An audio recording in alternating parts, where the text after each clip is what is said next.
Hey there, and welcome back. Tonight, we're slipping into a quieter, smokier corner of the Middle Ages, into the world of the medieval alchemist. It's a tale wrapped in mystery, ambition, and a whole lot of ash. These weren't wizards or sages. They were tired, lonely souls, hunched over flickering candles, grinding roots and sniffing fumes in the hope of transforming lead into gold, or maybe just finding meaning in a world that gave them none. You've heard of the Philosopher's Stone. Tonight, you'll learn what it costs to chase it. If you find these shadowed pieces of history as fascinating as I do, feel free to like and subscribe, but only if you truly want to keep traveling into stories like this. And I'd love to hear from you. Drop a comment telling me where you're listening from and what time it is right now. There's something beautiful about knowing who's out there, keeping the candle burning with me. Ready? Let's step into the smoke. Tonight, we peel back the golden veil of legend and look into the furnace. Alchemists weren't enlightened sorcerers. They were desperate, half-starved scholars in smoke-choked rooms, chasing immortality with nothing but fumes and guesses. Forget the images you've seen in fantasy games or oil paintings of bearded sages in luxurious robes. The real medieval alchemist was not a figure of wisdom cloaked in mystery, but a haggard, isolated figure scribbling half-legible notes under candlelight, surrounded by shattered glass and the stench of failure.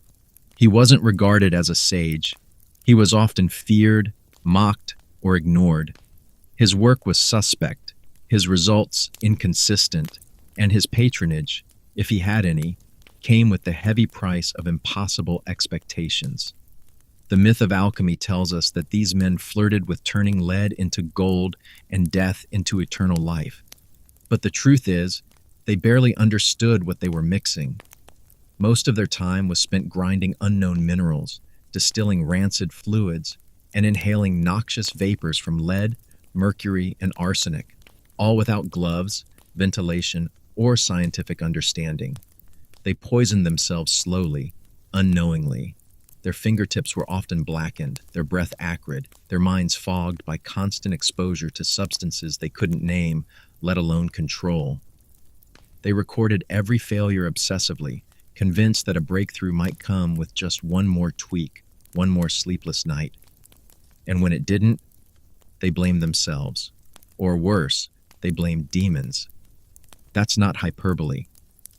In a time when religion and science were inseparable, many believed that failure in alchemy was due not to incorrect methods, but to moral impurity or spiritual interference. So the alchemist wasn't just a chemist, he was a penitent, a mystic, a confessor of sins who begged the cosmos for secrets it refused to give. To make matters worse, they had to guard their work with maddening secrecy. Not because they had something to hide, but because they were terrified that if others found out how little they actually knew, they'd be ridiculed or arrested. Many encoded their recipes in cryptic metaphors or strange symbols, burying their ignorance in layers of allegory. The red lion devours the green dragon might sound like a magical spell, but in practice, it meant we tried heating copper and sulfur and hoped it wouldn't explode this time. They weren't building miracles. They were improvising in the dark. And for all this agony, there was almost no reward. Most died in debt, their scrolls unfinished, their experiments abandoned. But the myth endured. Over centuries, artists and storytellers turned their suffering into legend. The man who nearly burned his house down trying to isolate spirits of wine became a mystical pioneer. The one who drank mercury, thinking it was a cure, became a wise fool in a story of divine pursuit. But the truth is far uglier. Alchemists weren't born to unlock the universe. They were trapped in a world that offered them no tools, no truths, and no exit. And they kept going anyway because not knowing was still better than giving up. You didn't start as a master of metals. You started as the lowest body in the room, the apprentice, a breathing pair of hands barely trusted to stir the cauldron. Your days didn't begin with sacred geometry or secret codes. They began with scraping dried sludge off alembics, emptying the spittoons, and hauling filthy buckets of waste that stank of sulfur and failure. You were expected to rise before your master, light the fire beneath the furnace, and prepare the morning's materials, even if you didn't know what any of them were for. You were told what to fetch, not why. The fumes choked you before you learned a single Latin word, and by the time you'd memorized your first symbol, your fingers had already blistered from acid, flame, and cleaning stones soaked in substances you couldn't pronounce. Learning alchemy wasn't a matter of lessons. It was endurance. The burn came first, then the knowledge, if any came at all. Your master didn't teach through kindness. He taught through silence, through observation, through sudden wrath if you handled something incorrectly or spilled something irreplaceable. One wrong move, and glass shattered. One misstep, and the entire room might fill with smoke, or worse, ignite. Apprentices were expendable. You weren't there to be coddled. You were there to take damage, so the real alchemist didn't have to. He'd built his immunity over decades of failure. You were his fresh test subject. And while you struggled to hold a mortar steady, he scribbled incoherent instructions with ink made from crushed gallnuts, barking orders without context. You learned by doing, and doing meant hurting. Nitric acid in the eyes, lye under the fingernails, the stink of ammonia curling in your lungs so violently you tasted metal for days. Burns were your first textbooks. And the tools, they were crude, fragile, and unforgiving. Glassware that cracked from a whisper, iron tongs that seared your palms when left too close to the coals. Powders so volatile they hissed the moment you opened the jar. No goggles, no gloves, just rags, instinct, and whatever skin you hadn't yet lost to a misstep. And you kept going, because to stop was to fail, and failure meant more than dismissal. It meant disgrace. Your family may have sold a pig or taken a loan to send you here. You were their hope of one day returning as something better than a peasant. But you were learning, day by agonizing day, that this wasn't magic. It was survival. And it came at a price you didn't yet understand. You told yourself it was worth it, that one day you'd hold the Philosopher's Stone, or at least understand how metals breathed. But for now, you scrubbed soot off bricks until your nails bled, choked on fumes you couldn't name, and prayed to gods you weren't sure existed that tomorrow wouldn't be the day your lungs gave out. Your master said nothing, just watched. Because the apprentice always burns first. That's how the work begins. The dream, turning lead into gold.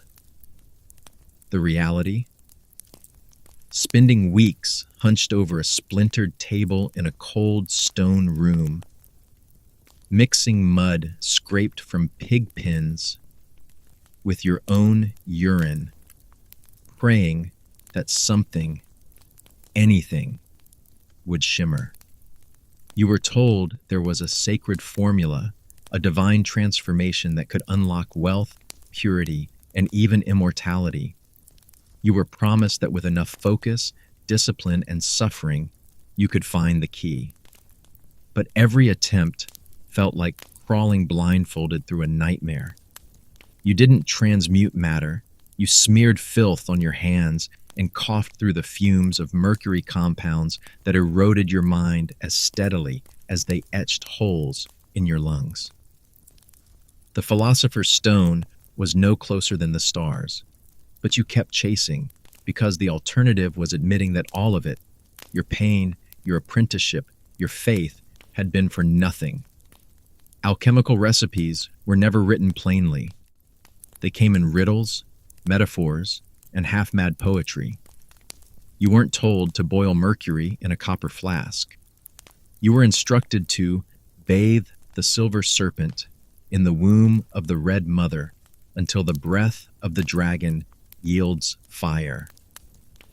Sometimes these metaphors made a kind of cryptic sense. Most times they didn't. So you guessed.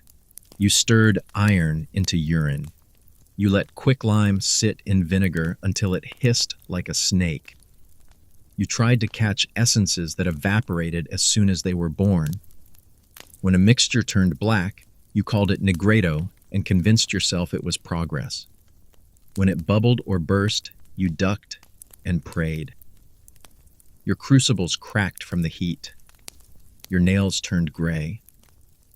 You told yourself the darkness meant you were getting close, but the gold never came. You started with metal, always with metal. Soft lead, brittle tin, occasionally bits of silver if you could afford it. You heated, you cooled, you tried to coax a change with minerals stolen from apothecaries or scraped from churchyard stones. But no matter how much you worked, what you got was sludge. Or worse, poison. Mercury was a favorite, its strange, liquid shimmer hypnotic. You added it to everything, convinced it was the missing link. It coated your tongue when you breathed it in. It made your vision blur. It made your hands tremble. You called it albedo when your mixture turned white, rubedo when it reddened. But these colors weren't signs of progress. They were warnings. You were breaking your body apart in a desperate chase after a lie. But still, you believed. Or pretended to. Because someone, somewhere might be watching. Your patron, your rivals, your master. Admitting failure meant losing everything. So you wrote down your results as if they meant something. You claimed breakthroughs, you lied. Or maybe you convinced yourself it wasn't a lie, just a step on a longer road. You weren't just chasing gold, you were chasing relevance, survival, purpose. But all you found were more broken pots, more rotten hopes, and the creeping fear that maybe lead would always be just lead. And that maybe you would too. Step into a medieval alchemist's lab and you don't find magic. You find a death trap dressed as a study. The room is dim, the floor uneven, the ceiling low and stained from decades of smoke and failed transmutations. The air doesn't smell like incense or mystery. It stings with the scent of burning sulfur, spoiled wine, and something metallic that clings to your tongue and won't let go. Shelves bow under the weight of poorly sealed jars, each containing something with the power to blind you, burn you, or kill you slowly. Lumps of arsenic wrapped in wax-stained parchment. Vials of mercury that roll like liquid silver across your workspace. Crystals of antimony that glitter with the promise of transformation and the certainty of pain. Your workspace isn't sacred, it's suicidal. And the worst part? You're the one who signed up for it. You learn quickly that every material in the lab has two faces. Sulfur, known as brimstone, burns with a reek straight from hell and coats the inside of your nostrils like tar. But you need it. It's the soul of transformation, the great purifying agent. That doesn't stop it from turning your lungs to leather if inhaled too long. Arsenic is even worse. It's a favorite among alchemists for its mystical behavior. It changes colors when heated, reacts in strange ways with metals. But it also seeps into your bloodstream through the skin, quietly dismantling your insides over time. Hair falls out, teeth loosen, and still you measure it by hand with the same fingers you use to wipe your eyes or nibble bread from your lap. Then comes the fire. The furnace is always hungry. You feed it coal, wood, and occasionally your patience. Bellows puff until your arms go numb. The heat warps metal, cracks stone, and explodes mixtures without warning. One day, a sealed flask detonates and embeds glass in your forearm. The next, You inhale something that drops you to your knees before you can shout, and you call it progress. The workbench is cluttered with copper alembics, lead bowls, stone mortars blackened by repeated flame. Each vessel tells a story, most of them involving failure and at least one scar. You don't wear gloves, you don't have goggles, you have hope and a face already marked by the job. Some of the worst injuries don't come from the lab's materials, but its unpredictability. A single misstep in the sequence, heating too long, stirring too fast, opening a vessel too soon, and your experiment becomes an accident. Powders hiss into vapor. Acid bubbles over. A flask boils and explodes because of residue from the last attempt. And since many alchemical substances weren't even properly named or understood, you were often mixing poisons by instinct, not knowledge. You didn't need enemies. You were your own most consistent threat. And yet, this place is your sanctuary. This mess of toxins, broken tools, and cursed compounds is the only path you have to something more. To gold, to knowledge, to freedom.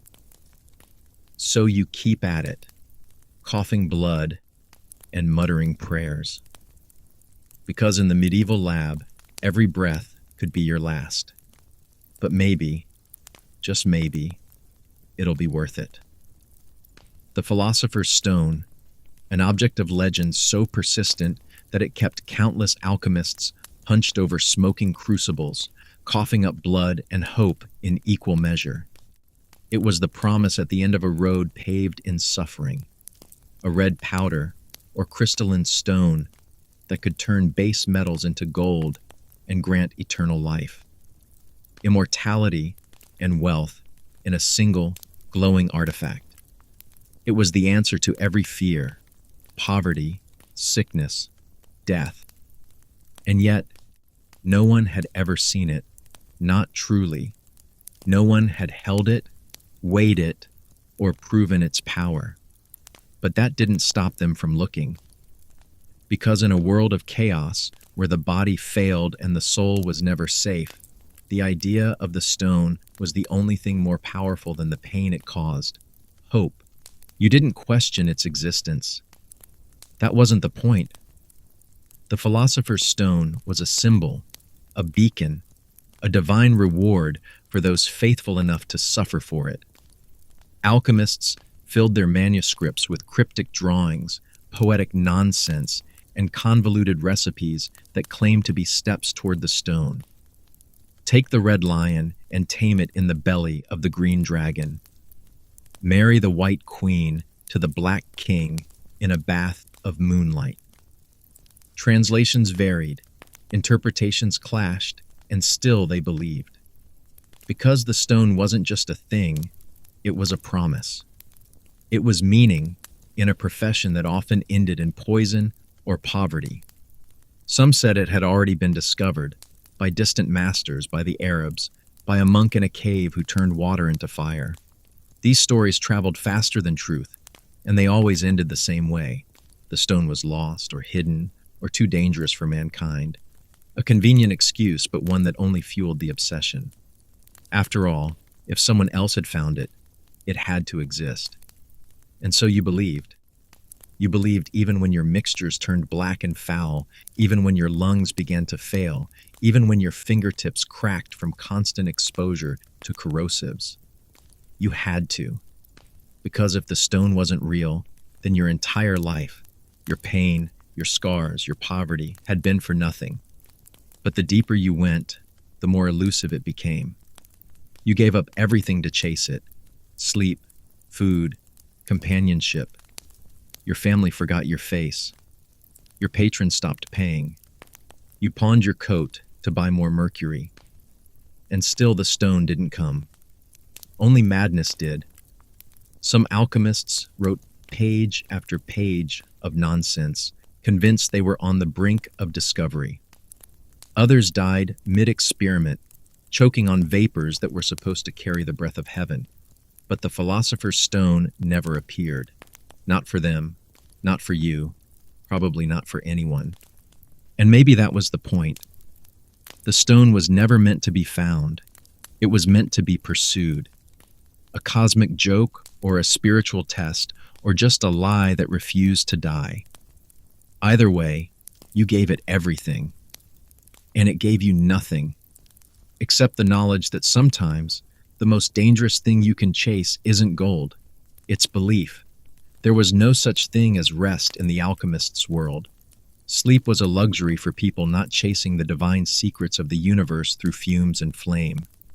For you, night stretched on like a fever dream, filled with low, flickering candlelight, dripping condensers, and the constant threat of sudden, spectacular failure. The lab was your second skin, and its breath never stopped. You stayed awake because your concoctions demanded it. A moment too late and your solution might boil over, seize up, or worse, explode with a bang loud enough to wake the entire neighborhood and scar you for life. Some alchemists went blind from one bad reaction. Others went deaf. A few never got back up. The bottles and jars didn't care that it was midnight or that you hadn't eaten since the day before. The mixture was ready when it was ready, and so you waited. With eyes bloodshot and hands trembling, you waited. Every experiment had a rhythm, and you learned to hear it like a heartbeat, the way the fluid hissed when it hit copper, the subtle tone shift when the glass began to strain under pressure. You learned, the hard way, to never trust sealed vessels. Glass flasks would bulge, sweat, tremble, and then, if you were lucky, just crack. If you weren't, they exploded with a concussive pop, spraying acid across your hands and face. You developed a twitch from it, a flinch at every creak of wood or whistle of steam. Because once you'd seen a flask blow and melt the side of someone's face, you didn't forget it. You just hoped it wasn't your turn. To stay awake, you chewed bitter herbs, rubbed your temples raw, drank vile tinctures of vinegar and oil to shock your senses. Coffee wasn't common yet, not for your class, not in your region, so you relied on adrenaline and obsession. Sometimes you paced in circles, reciting fragments of Latin and trying to keep your focus. Sometimes you nodded off mid-experiment and woke to smoke or the smell of something burning that should never burn. A mistake meant more than just failure. It could mean months of work ruined, a patron's anger, or your own breath stolen by invisible poisons seeping from cracked crucibles. There were no safeties, no fume hoods, no warning labels. You trusted your instinct, your memory, and the pages of some half-translated manuscript written by a madman a century ago. And yet, you believed. You had to. Because with every bubbling retort, with every shift in color or scent, you swore you were closer. That if you just stayed up one more night, you'd finally catch the moment. The flicker of transmutation. The gleam of truth hidden in steam and fire. You were chasing a secret the universe had buried deep, and the price was everything. Your health, your mind, your sleep. You gave them all. Because in the crucible of the alchemist's life, the fire never went out, and neither did the desperation. There's no romance in the real scent of transformation. Forget the perfume of discovery. Progress in an alchemist's world stank like rot and fire, and it never washed out. Sulfur wasn't just a reagent, it was your constant companion. It crept into your clothes, soaked into your bedding, and followed you into every corner of your life. You didn't notice it anymore, not really. Not until someone else did. The dry heave of a neighbor passing your window. The hissed curses from the landlord. The way people moved slightly away from you in market crowds. You smelled like brimstone and old blood, like burnt copper and fermented filth.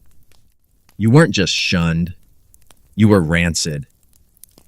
Boiling strange combinations in a cramped lab meant inhaling fumes you couldn't pronounce. Some days you mixed quicklime with urine, trying to distill the essence of life. Other days, you'd simmer mercury and sulfur in a sealed vessel until the entire room filled with a chalky fog that made your skin crawl. You worked with vinegar, mold, ox bile, powdered minerals, ashes of burned frogs, anything that might yield the tiniest spark of change. And the result wasn't just nausea or dizziness. It was a stench that stuck to your soul. Your nails turned yellow. Your teeth loosened. Your breath soured. You tried to mask it with herbs, but even lavender smelled like sulfur once it mixed with your skin. The worst part? You didn't stop. You couldn't. The worse it smelled, the more convinced you were that something was happening.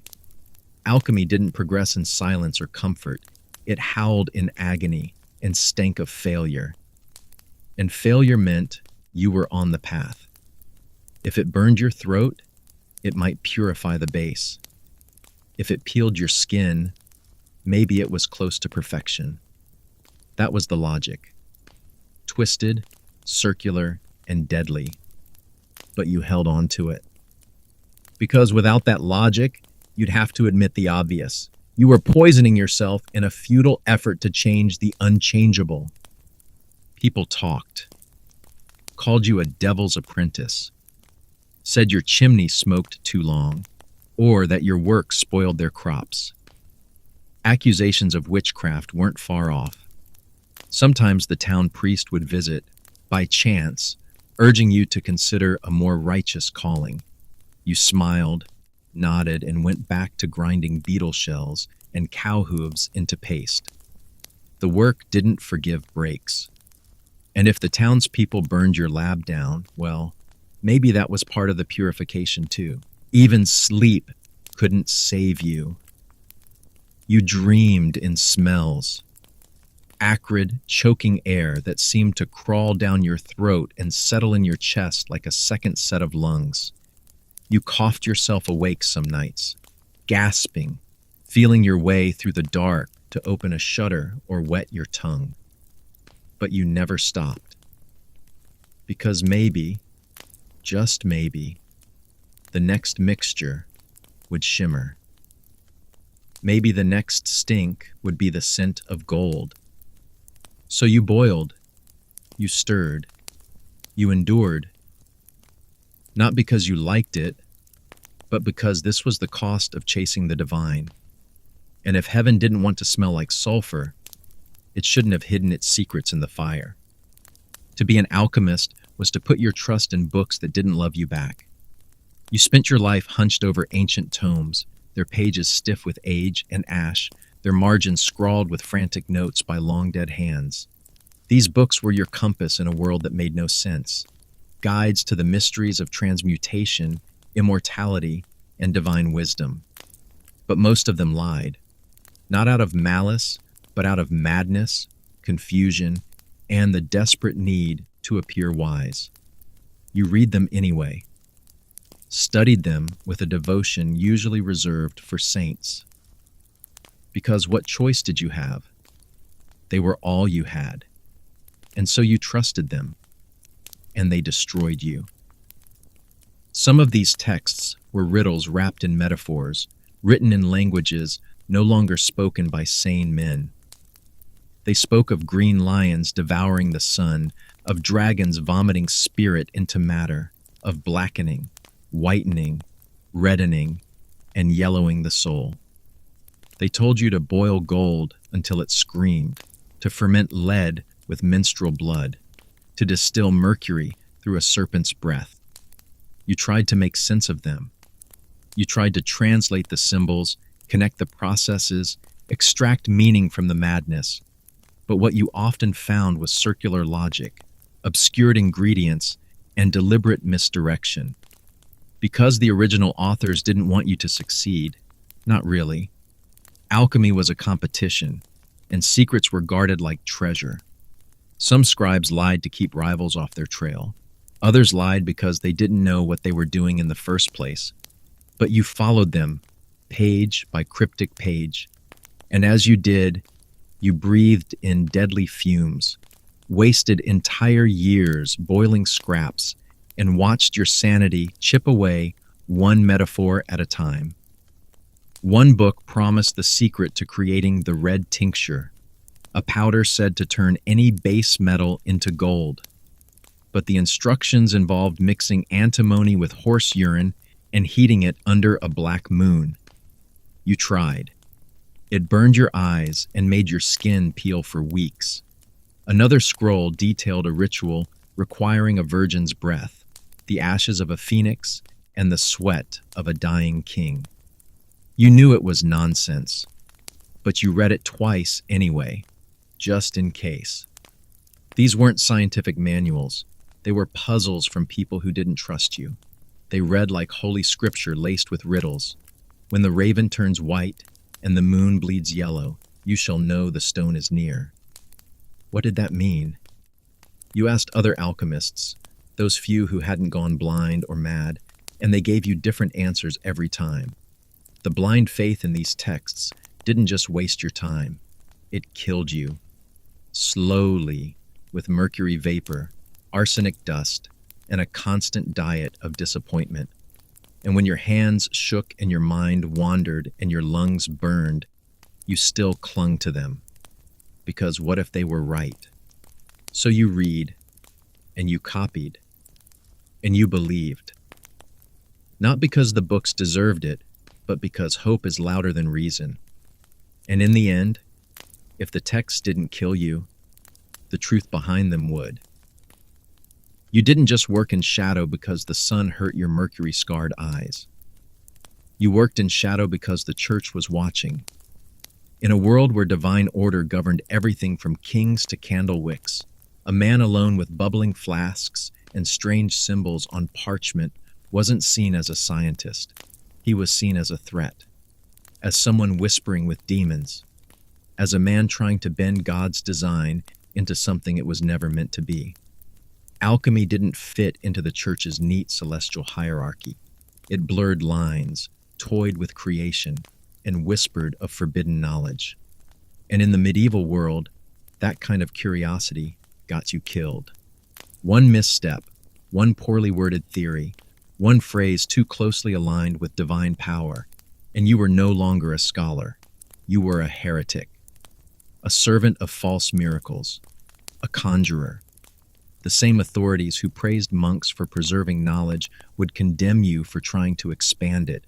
You weren't working toward salvation. You were seen as trying to steal it. The Philosopher's Stone wasn't a symbol of enlightenment. It was a challenge to God. Eternal life, transmutation, that was his domain.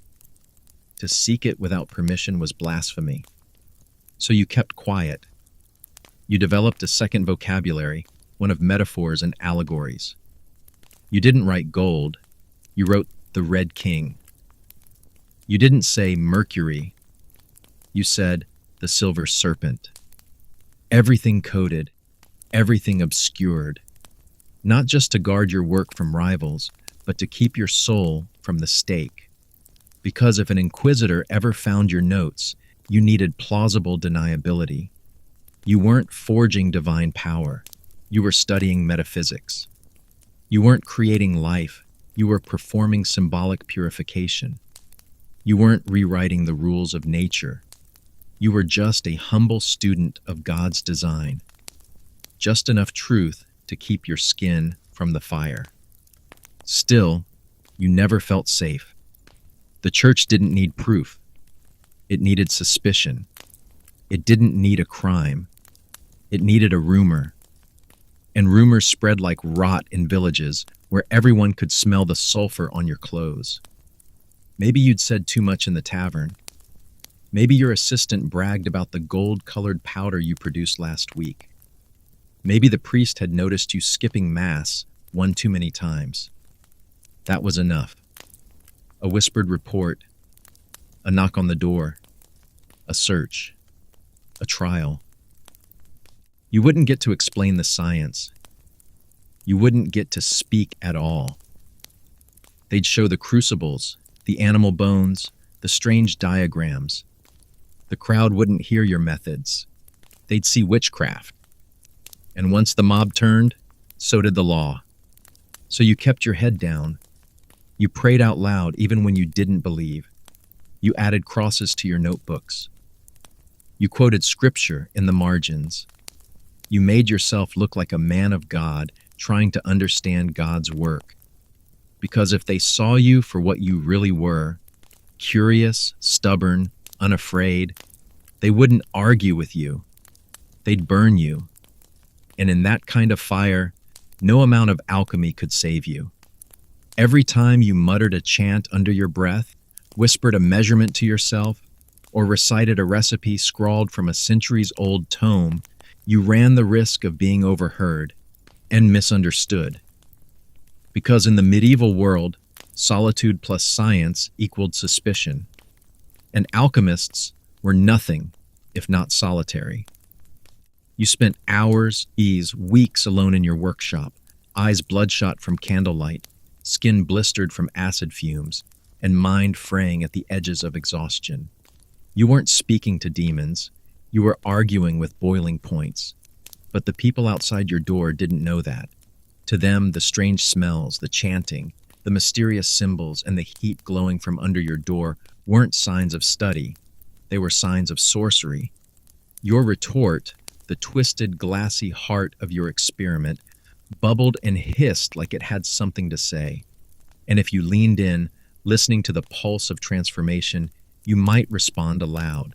It was instinct. It was habit. It was science. But to your neighbors, it sounded like communion with spirits. You weren't seen as someone experimenting with the natural order. You were seen as someone calling on the unnatural. Whispers of the devil's work clung to your walls like soot. It didn't help that the words you used, solve, coagula, vitriol, sounded Latin enough to be threatening and foreign enough to be damned. And it wasn't just suspicion, it was fear. Because alchemy didn't produce reliable miracles. It produced strange results. A liquid that turned black and then red. A metal that shimmered oddly in the light. A powder that sparked when touched. People feared what they didn't understand, and your entire existence was built on trying to understand what no one else dared to. That made you dangerous. Not to them necessarily, but to their worldview. And that made you a target. If someone's cow died, someone's child fell ill, someone's grain spoiled too early, well, what a coincidence that the man who muttered to boiling glass in the middle of the night lived just down the road. All it took was one accusation, not proof, just fear. Someone saying they heard you whispering incantations. Someone claiming they saw shadows dancing in your window. Someone noticing your cat had different colored eyes. And then the church came. Not gently, not politely. The Inquisition didn't arrive with questions. It arrived with fire, rope, and a checklist of signs for demonic influence. They wouldn't see your diagrams. They'd see circles. They wouldn't read your notes. They'd burn them. They wouldn't ask what you were doing. They'd tell you who you were serving. And in that moment, your years of study, of sacrifice, of silent devotion to an impossible truth, none of it mattered. You weren't talking to spirits. You were talking to yourself, to your experiment, to the madness of the task. But to them, the devil was in your retort. And once they believed that, the next place they'd look for him was in you. There was no front door with a welcome sign, no brass plaque that read Master Alchemist, no apprentices sweeping the floors or fetching herbs from market stalls. If you were an alchemist, truly practicing, not just copying recipes from old books to impress scholars, you did it alone, and you did it in secret. You worked in cellars, attics, crumbling sheds behind abandoned monasteries, places where no one would find you unless they were looking for trouble. Not because you were ashamed, but because the alternative was far worse. In a world that feared what it didn't understand, obscurity was your only defense. Anonymity wasn't a curse, it was a shield. Secrecy wasn't optional, it was survival. Every flask, Every retort, every jar of sulfur or flask of mercury had to be hidden. Tools were buried beneath floorboards, texts wrapped in oilcloth and stashed in hollowed-out walls. You moved your lab frequently, if you could. Never let too many people see the same place twice. You bought materials in scattered quantities, sometimes under fake names, a pinch of sal ammoniac here, a lump of lead there. Ask for too much of anything, and suddenly you're the talk of the apothecary circuit. The church wasn't the only thing you feared. Gossip traveled faster than fire. You couldn't risk students. Apprentices talked, they bragged, they wrote letters, they asked questions. Alchemy demanded silence, not just in your practice, but in your presence. If someone came knocking, you didn't answer. If a neighbor asked about the strange smells, you blamed spoiled meat or mildew. If the town's healer noticed that you never sought help for burns or boils, you shrugged it off and changed the subject. Every conversation was a potential unraveling. Every relationship, a risk. And so you lived like a shadow, present, but never seen. Paranoia wasn't a side effect of the fumes. It was the environment. You looked over your shoulder while grinding powders. You listened for footsteps while heating your crucible. Every crack in the wall felt like an eye. Every creak above your head like a footfall. And the worst part? Sometimes you were right. Informants, clergy, rivals, they all had their reasons for wanting you gone. Some wanted your secrets. Some wanted your silence. Some just wanted to cleanse the village of whatever sin they believed you embodied. So you trusted no one. Not fully, not ever. The loneliness was its own poison. Days blurred together, broken only by the endless drone of your own thoughts and the slow boil of failed experiments. There was no praise, no progress report, no community of peers to lean on. Just the work. Just the hunt for something you could never admit out loud. A transmutation of matter, a shortcut to purity, a glimpse of divine order through a puff of smoke. And if you ever found it, if you ever truly touched what others only dreamed about, you kept it to yourself. Because even success, especially success, could get you killed. So you lived underground in every sense of the word. Hidden, silent, forgotten. Not because you wanted to be, but because in the Middle Ages, the only thing more dangerous than being wrong was being right. There was no such thing as a safe alchemist's lab in the Middle Ages. Fire was your only source of heat, light, and transformation, and it never stopped burning. A single candle might flicker next to a pile of sulfur. An open flame might sit under a copper cauldron while mercury fumes hissed quietly into the air. Dried herbs hung from rafters like kindling. Jars of oil and animal fat were stacked beside sheets of vellum covered in scribbled notes. The walls, blackened by years of smoke, absorbed heat and held it like resentment.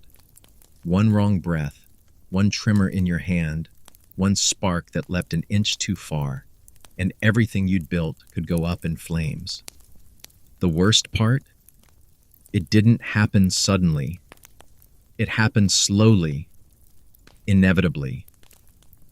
Maybe it started with a spill, oil tipping over, alcohol seeping into parchment. You don't notice at first. You're too focused on timing a reaction, adjusting the flow of air through a bellows, whispering a prayer to no one in particular that the retort doesn't crack again. But fire waits. It watches. It collects opportunities. A single floating ember lands on a wool cloth. You see the smoke too late.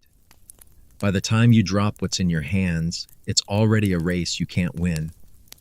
You try to fight it. You toss a bucket of water at the base, except the water's mixed with salts and ash, and now it hisses and explodes. You reach for a heavy cloth. but it's soaked in resin from yesterday's batch. You shout, but no one hears you. You built this lab in isolation, remember? To be safe, to stay hidden, to protect your work from prying eyes. Now there are no eyes at all, just your own, watching everything you own begin to melt, to crack, to burn with the same fury you once reserved for the pursuit of truth.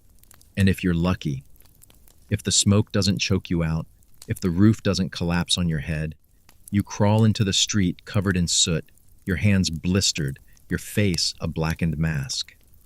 The villagers stare. They don't offer help. Some make the sign of the cross. Some whisper that it's divine judgment, that the fire cleansed something evil. They don't know you lost 10 years of research, that you lost the only place where you felt close to understanding the world.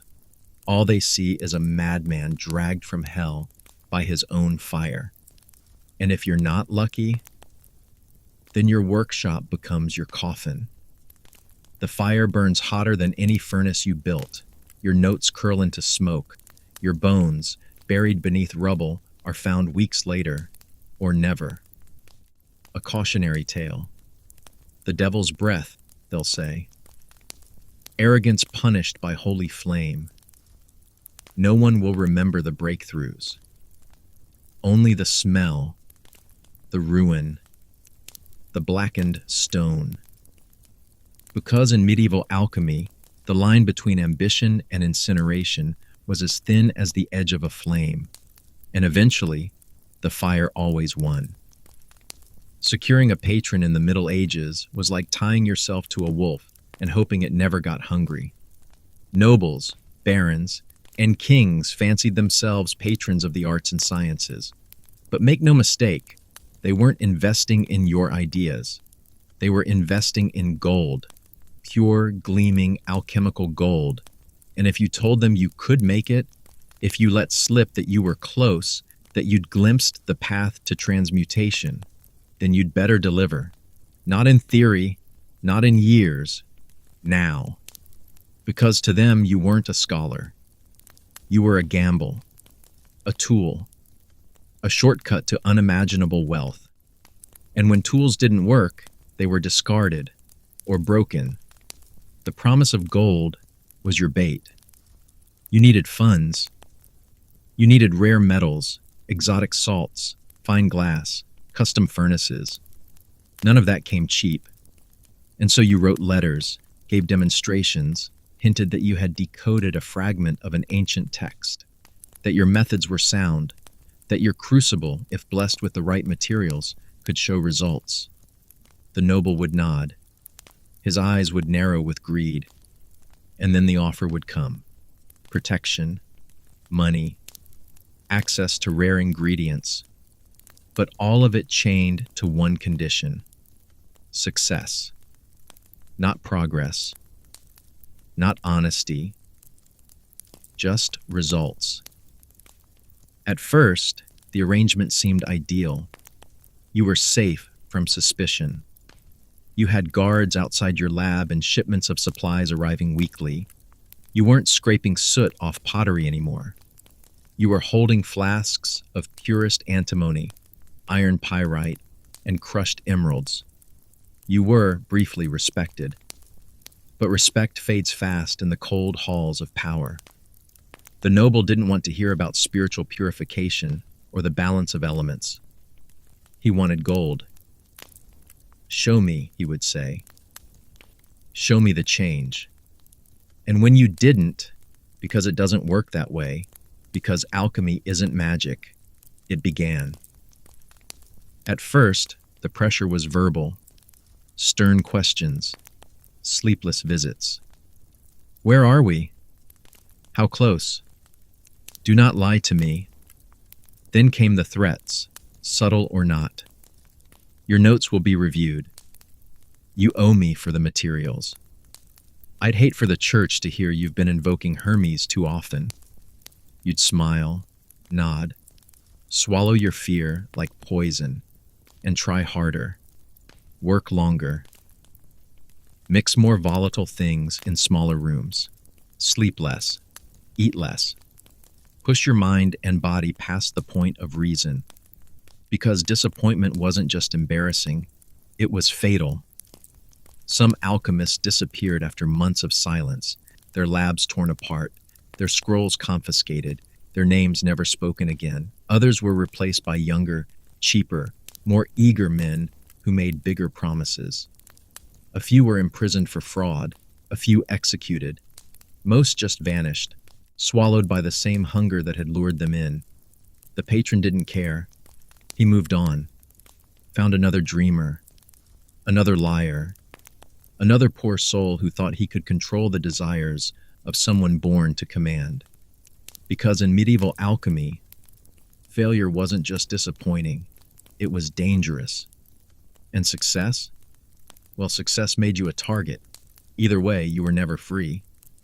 Being chosen by a noble was supposed to be a gift, but it always came with a deadline. And in a world obsessed with gold, time wasn't your ally, it was your executioner.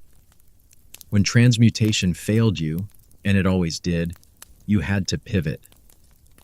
Alchemy wasn't just about lead turning to gold, after all. That was the myth people chased. The reality was less glamorous, more desperate. You needed money, materials, time.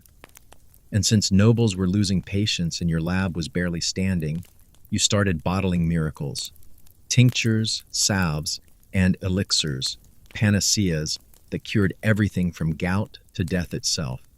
Of course, most were nothing more than strong wine laced with herbs, honey, and a pinch of whatever you had on hand. But you dressed it up, gave it a name, and whispered that it came from ancient knowledge. And sometimes, people believed you. You learned how to sell the story, not the solution. The bottle was amber glass. The label inked by hand. You quoted Avicenna, Paracelsus, and the ancients, even if you barely understood them. A man with a limp? Offer a drop of solar essence distilled under the full moon. A woman with a sick child?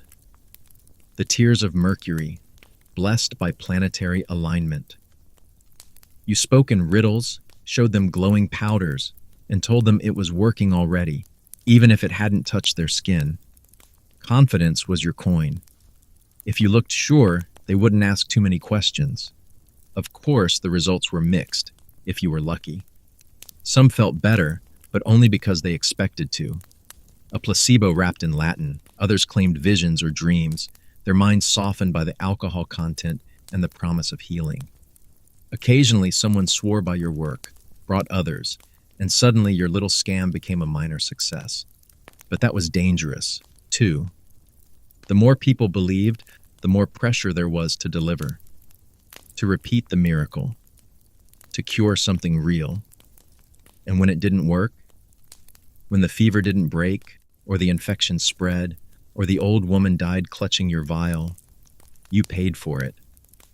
Sometimes in coin, sometimes in silence, sometimes in blood. A grieving husband might storm into your workshop. A village priest might call your remedy a deception of the devil. You could be accused of poisoning, sorcery, or heresy. You could be chased out of town, pelted with stones, your bottle smashed on cobblestones like broken promises. But you kept doing it. Because what else could you do? There were mouths to feed, materials to buy, debts to settle. And somewhere in the back of your mind, you still believed maybe one of these mixtures would actually work. Maybe one of these tinctures would be the breakthrough, the first step toward the stone, the elixir of life, the cure for all decay. Maybe you weren't lying. Maybe you were just early. Selling snake oil wasn't an art. It was survival. It was the gray space between fraud and faith, between alchemy and desperation. You told yourself the wine and herbs might do something. You prayed they did. Because if they didn't, and someone called your bluff, the only thing you'd be distilling next was your confession. Over fire, under threat. with no hope of escape. The cruelest joke of being a medieval alchemist wasn't the explosions or the poison or the ever-looming threat of the church. It was the hunger. You could spend your days waist-deep in the very materials of wealth, gleaming flakes of mica that shimmered like treasure, powdered pyrite that sparkled like crushed coin, pigments that caught candlelight and tricked the eye into thinking it saw gold. You knew the symbols, the signs, the ancient equations. You painted glyphs for abundance, etched the mark of Sol in soot above your furnace, and whispered invocations to Hermes Trismegistus. But none of that meant anything when your stomach growled loud enough to interrupt your own chanting. Your lab glittered with false promises. Everywhere you looked, there was something that looked valuable. Shards of yellowed glass, vials of brass-tinted oil, pages covered in gold leaf too thin to trade. You lived surrounded by things that shimmered like wealth, but held no real value. You might simulate the appearance of gold. You might even convince a noble for a few days. But when you needed food, actual food, bread, beans, meat, even spoiled cheese, you found your pockets just as empty as your crucibles. Alchemy didn't pay well. It paid in illusions, in potential, in the fever dream that maybe, you'd crack the code tomorrow. So you worked for patrons, hoping they'd keep sending supplies and coins. But those coins were few and infrequent, often promised, but never delivered. Or worse, you were paid in materials, not money. Use this, they'd say, handing you a pouch of sulfur or a slab of beeswax. This will help you succeed. But it wouldn't buy a meal, and when the candles burned out and your hands trembled from fatigue, you found yourself scraping the last of the barley from a crusted pot, or watering down your last swallow of ale so it would last the week. Sometimes you pawned your own books, ripped out pages from ancient scrolls to sell to scribes, melted down copper alembics to trade for bread, sold your robe, stitched with planetary signs, for a stale wheel of bread and a bone no dog would chew. You told yourself it was temporary, that enlightenment was coming, that the philosopher's stone was just a few steps away, that real gold would soon pour from your retort, and you'd eat like a noble, not like a beggar with delusions. But the truth was always colder than your hearth. You might understand gold better than any merchant in the city. You might explain its nature, its astrological affinities, its inner fire. But you couldn't buy bread with theory. And every day you stayed hungry, your fingers stained with ash and your mind gnawed by doubt. What was the point of understanding the soul of metal if your own body was wasting away? So you chewed dry leaves to trick your stomach. You boiled ink-thick water and called it broth. You rationed crusts and called them offerings. You did what you had to do because you were an alchemist, not a magician, not a thief, just a starving scholar in a room full of gold dust that would never, ever feed you. You didn't know it was happening. No one did. That was the most terrifying part. You were surrounded by metal, the glimmer of lead in your vials, the soft, malleable chunks stored in baskets, the powdered dust that settled on your work table like gray snow. You touched it every day, melted it, ground it, mixed it with wine to thicken your elixirs, rubbed it into ointments. You thought it was harmless, useful even. Lead was everywhere in your lab. It was your assistant in disguise, a substance that obeyed heat and shape and will. But it had a secret of its own. It was poisoning you, slowly, invisibly, with every breath and every smear. The madness came gently. First, a fatigue that you chalked up to long hours. Then the tremors, barely there, just a twitch of the fingers, a slight spill of mercury where your grip faltered. You missed it. You blamed lack of sleep. But it grew worse. You forgot measurements. You reversed symbols. You poured the wrong mixture into the crucible and watched it bubble into ruin, then stood there wondering why it smelled familiar. And your hands shook like leaves even when you rested. You couldn't write a full sentence without smearing the ink. You couldn't hold a stylus without cramping. The fire in your mind dimmed, and you told yourself it was stress. You told yourself it was part of the process. But it wasn't. The lead had made its way inside you, through your breath, your skin, your food. It crept past your teeth when you licked the edge of a tool to clean it. It soaked into your tongue when you tested the sharp taste of a compound. It crawled beneath your fingernails when you crushed it bare-handed. And once it was inside, it didn't leave. It nested in your bones, pulsed through your blood, and wrapped its gray fingers around your brain. People thought you were eccentric. Then they thought you were mad. You mumbled equations that didn't make sense. You forgot what day it was. You stared into candles for hours, watching them flicker as if they held some hidden code. You saw things, shadows, movements that weren't there. Sometimes you screamed in your sleep. Other times you just didn't wake up. Your mind unraveled in slow, aching loops, and the people who once sought your wisdom now crossed the street to avoid your stare. The irony? You might have blamed spirits. You might have blamed imbalance or the wrong alignment of Mars. But it wasn't cosmic. It wasn't mystical. It was the lead. The very thing you praised, handled, relied on. Your closest collaborator.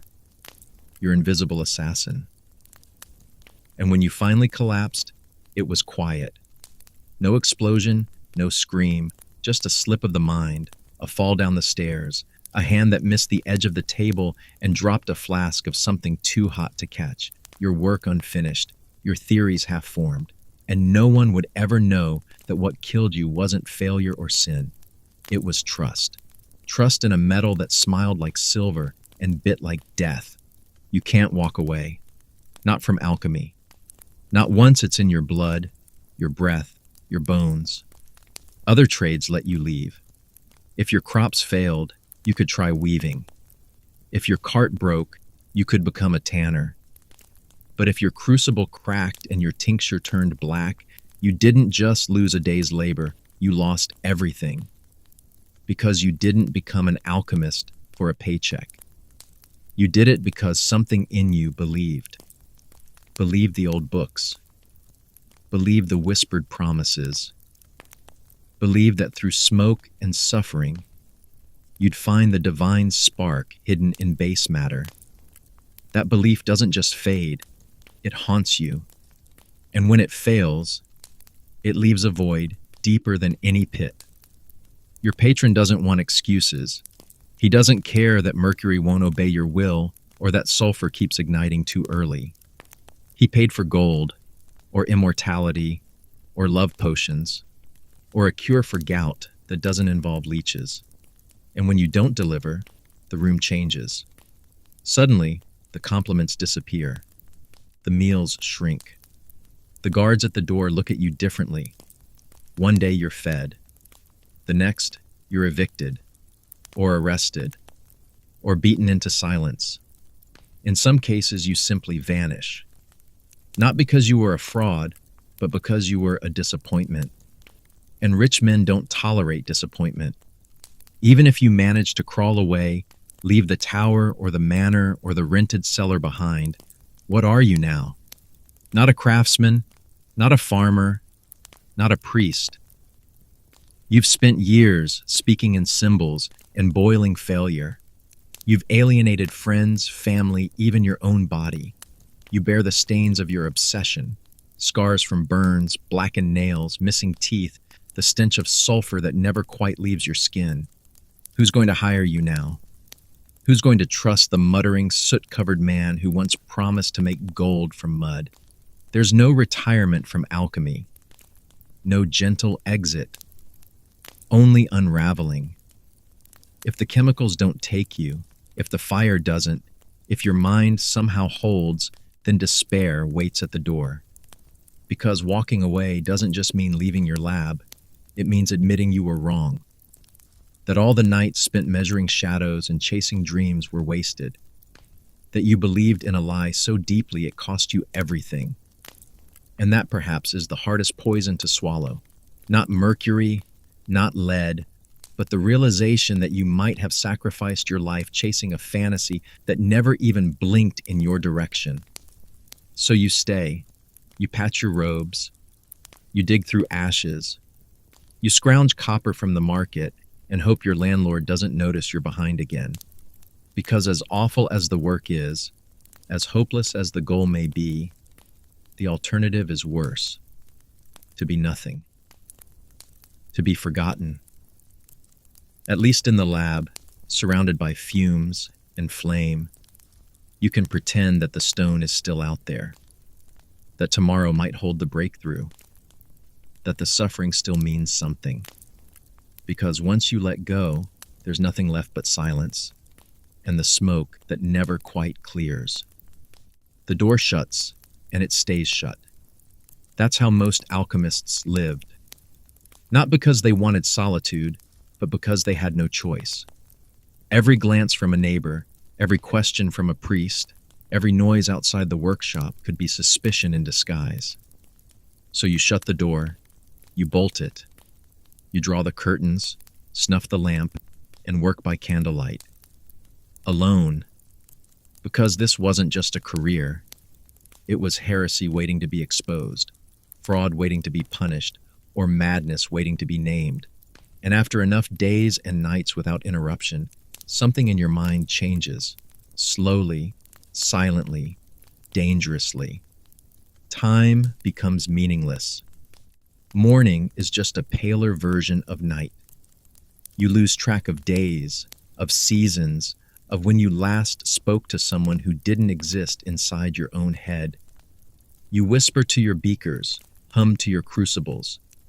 You talk to your fire like it's a companion. You start to believe your furnace understands you better than your peers ever did. The ingredients speak to you in riddles. Your own notes blur into arcane gibberish. What once was research becomes ritual. What once was knowledge becomes obsession. And there's no one around to pull you back. The air in your lab isn't air anymore. It's a mix of sulfur and despair. You inhale mercury vapors and arsenic dust with every breath. You don't even notice when your skin starts to itch, when your vision blurs, when the headaches become constant. You blame the gods, or maybe you thank them. You tell yourself this suffering means you're getting close, that the voices in the fumes, the shadows behind the glass, the pulse in the walls, those are signs, proof that you're on the verge of something real, that this madness is the gateway to truth. But it's not. It's just madness. When others do see you, if they see you, they keep their distance. You look wrong. Your eyes don't blink at the right times. Your nails are black. Your teeth are gray. Your skin smells like burned vinegar. You mutter phrases in dead languages. You laugh at things no one else finds funny. And if someone knocks on your door, you freeze. Not because you're startled, but because you've forgotten how to answer. Or that you're supposed to. And so the isolation feeds the work, and the work feeds the isolation. A perfect loop. You convince yourself that the Philosopher's Stone is just one more day away. One more formula. One more sacrifice. You write equations until the ink bleeds through the paper. You test tinctures on your own skin. You forget to eat. You forget to sleep. You forget your name. There is only the fire, the metal, the dream. And by the time someone finally finds you, if anyone does, you're not an alchemist anymore. You're a shell wrapped in soot, surrounded by jars and symbols no one can read. A cautionary tale, a legend with no ending. Just silence and smoke. They saw your smoke before they saw your face. Black curls rising from the back shed, the one with no windows and a crooked door that always seemed warm to the touch, even in winter. Kids threw stones at it and dared each other to peek inside. Their mothers told them to stay away. Their fathers spat in the dirt when your name came up. To the people of the village, you weren't a scholar or a sage or a man chasing eternal truth. You were a joke, a walking pile of ash and muttering. The alchemist, the lunatic, the danger that hadn't exploded yet, but might. When you passed through the market, if you ever did, they cleared a little space around you, not out of respect, but out of caution. You smelled like vinegar and burnt bones. Your robe was stiff with old spills and smoke. Your beard, if you had one left, was always singed at the edges. You muttered to yourself in languages no one recognized. You twitched. You stared too long at things that weren't there. And every time a goat gave birth to something strange or a well ran dry, someone inevitably said it. Must be the alchemist again. And so they laughed. Not always openly, not always cruelly, but always. Behind hands, behind backs. They mimicked your limp, your lisp, your strange obsession with stones and powders. They called you a wizard, but never with awe. More like the kind of wizard that spills his own potions and trips over chickens. They told stories to their children about how you once turned a donkey green or tried to melt copper in a loaf of bread. They said you were cursed, that you talked to the devil, that your soul had long since evaporated into one of those bubbling jars. They didn't know what you were doing, and they didn't care. The unknown is always easier to laugh at than to understand, but the laughter hurt more than the fear. Because at least when they feared you, they believed you might know something forbidden, something powerful. But when they laughed, that was worse. That was dismissal. That was proof that no one took your work seriously, that no one thought you were close to anything but madness. You could have the secret to transmutation etched into your wall, and they'd still remember the time you screamed at your own shadow in the town square. You told yourself their mockery didn't matter, that true genius is always misunderstood, that every philosopher, every mystic, every great man was ridiculed in his time. But those are easy lies to tell yourself when you're alone, when the only sound in your lab is the drip of something acrid and the distant echo of someone laughing as they walk past your door. You didn't need their approval, but a little less contempt might have helped. Instead, all you had was the hiss of boiling metal and a village that watched from a distance, amused and unafraid, waiting for the moment your roof finally blew off. You start with belief. You have to. Without it, there's no reason to measure anything, to whisper anything, to light the fire again. You begin the process like a prayer. The same careful rituals, the same reverent silence. You grind the ingredients by hand, hours of circular motion that turn roots and stones into powder fine enough to trick the gods. You mix them with oils, with rainwater caught on a holy day, with your own spit, if the recipe demands it. You chant, not because the words make sense, but because someone before you swore they had to be said. You watch the mixture bubble, hold your breath when it changes color, feel your pulse climb when it thickens just right. This time you tell yourself, this time it will work. You've sacrificed for this. Days without sleep, skin cracked from exposure, hunger like a worm in your belly. You've spent your last coin on a sliver of cinnabar, stolen a feather from a church altar, bartered your only spare tunic for a drop of mercury. This is not just another experiment. This is your chance to prove that all of it, the isolation, the ridicule, the burned eyebrows, and missing nails, meant something. You believe the mixture in this retort will crystallize or glow or hold together long enough to be called an elixir, something lasting, something close to divine, and then it breaks, sometimes with a hiss, sometimes a sudden pop, the crack of glass, sometimes no sound at all, just the slow realization that the golden sheen is fading, darkening, curling in on itself until it becomes the same blackened powder you've scraped out 100 times before. The ash coats the bottom of the crucible like scorn. You stir it, hoping it's just a crust. You hold it to the light, hoping for a flicker. Nothing.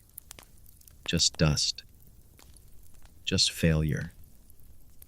You don't scream. You don't cry. That's the worst part. There's no drama to it. No one is watching. No audience to witness your collapse. Just you, alone, again, with another handful of nothing. The devastation doesn't flare. It sinks. A deep, dull throb behind your ribs. A pressure in your throat that doesn't rise high enough to sob. You stare at the soot and feel something in you decay a little. The belief that maybe, just maybe, you were about to succeed. That belief dies quietly. The room doesn't notice. You clean the tools with numb hands. You write down your notes, even though you don't know why. You sit in the smoke and try not to think about how many more times you can do this. How many more hopeful beginnings you have left in you. Alchemy isn't just fire and transformation. It's grief, over and over.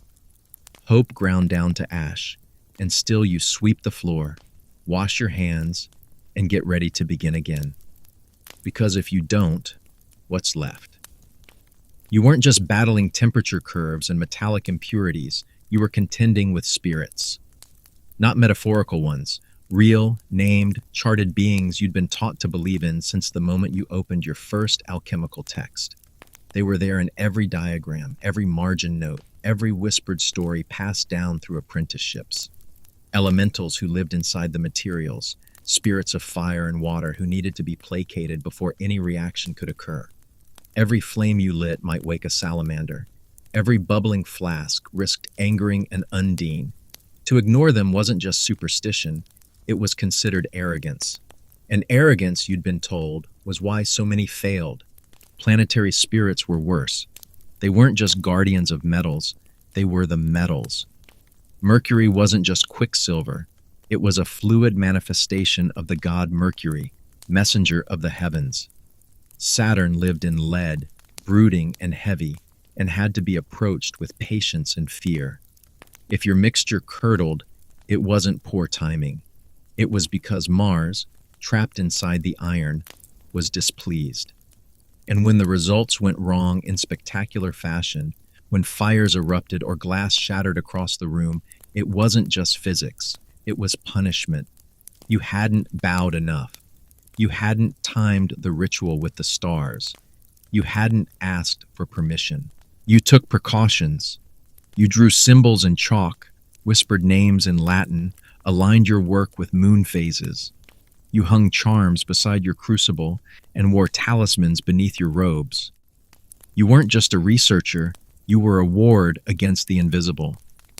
You protected yourself from failure by addressing entities you never saw but fully expected to hear one day. If a rat scurried across your floor at the wrong hour, it was a sign. If a candle flickered mid-spell, it was a warning. Your lab was a battlefield between the known and the imagined, and you had to keep both sides balanced. Then there were the homunculi, tiny people, artificially grown in sealed jars using alchemical recipes so vile they bordered on obscene. They were supposed to be proof that man could replicate life itself, that the divine spark wasn't just reserved for the gods. You read about them in texts that described their development in trimesters like children. Some were born blind, some speaking Latin, some were said to control minds. You knew it was madness, but late at night, with your face pressed to the condensation-covered glass of a long-forgotten experiment, you wondered, maybe, just maybe, it would blink. That's what made the whole pursuit so punishing.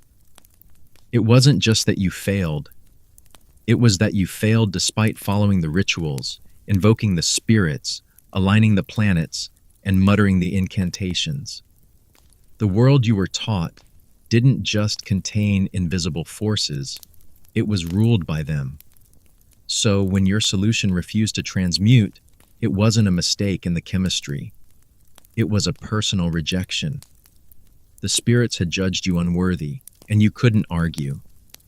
Because how do you argue with a myth you still half believe is real? In the dim candlelight of your lab, you stare into the round belly of a glass flask, its contents swirling in a thick, discolored fog.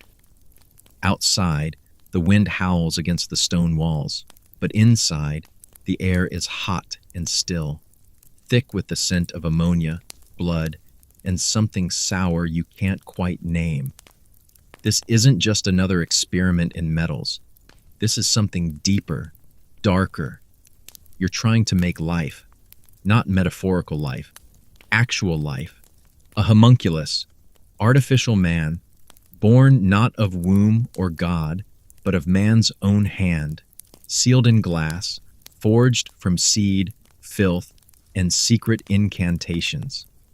The recipe varies depending on which forbidden text you've read, but it always involves some combination of human essence, animal waste, heat, and an uncomfortable amount of time left stewing in darkness. It's not chemistry. It's a dare against creation itself. You don't know why you keep trying. Maybe it's the promise of godlike power. Maybe it's desperation. Maybe it's curiosity twisted into obsession. You tell yourself it's for science, that it's symbolic, that no one really made one, and that this is just a philosophical metaphor from Paracelsus or some other madman who got too close to his furnace. But the deeper you get, the more you forget the line between what's allegory and what might be possible. Because sometimes, late at night, the contents of the flask shift on their own.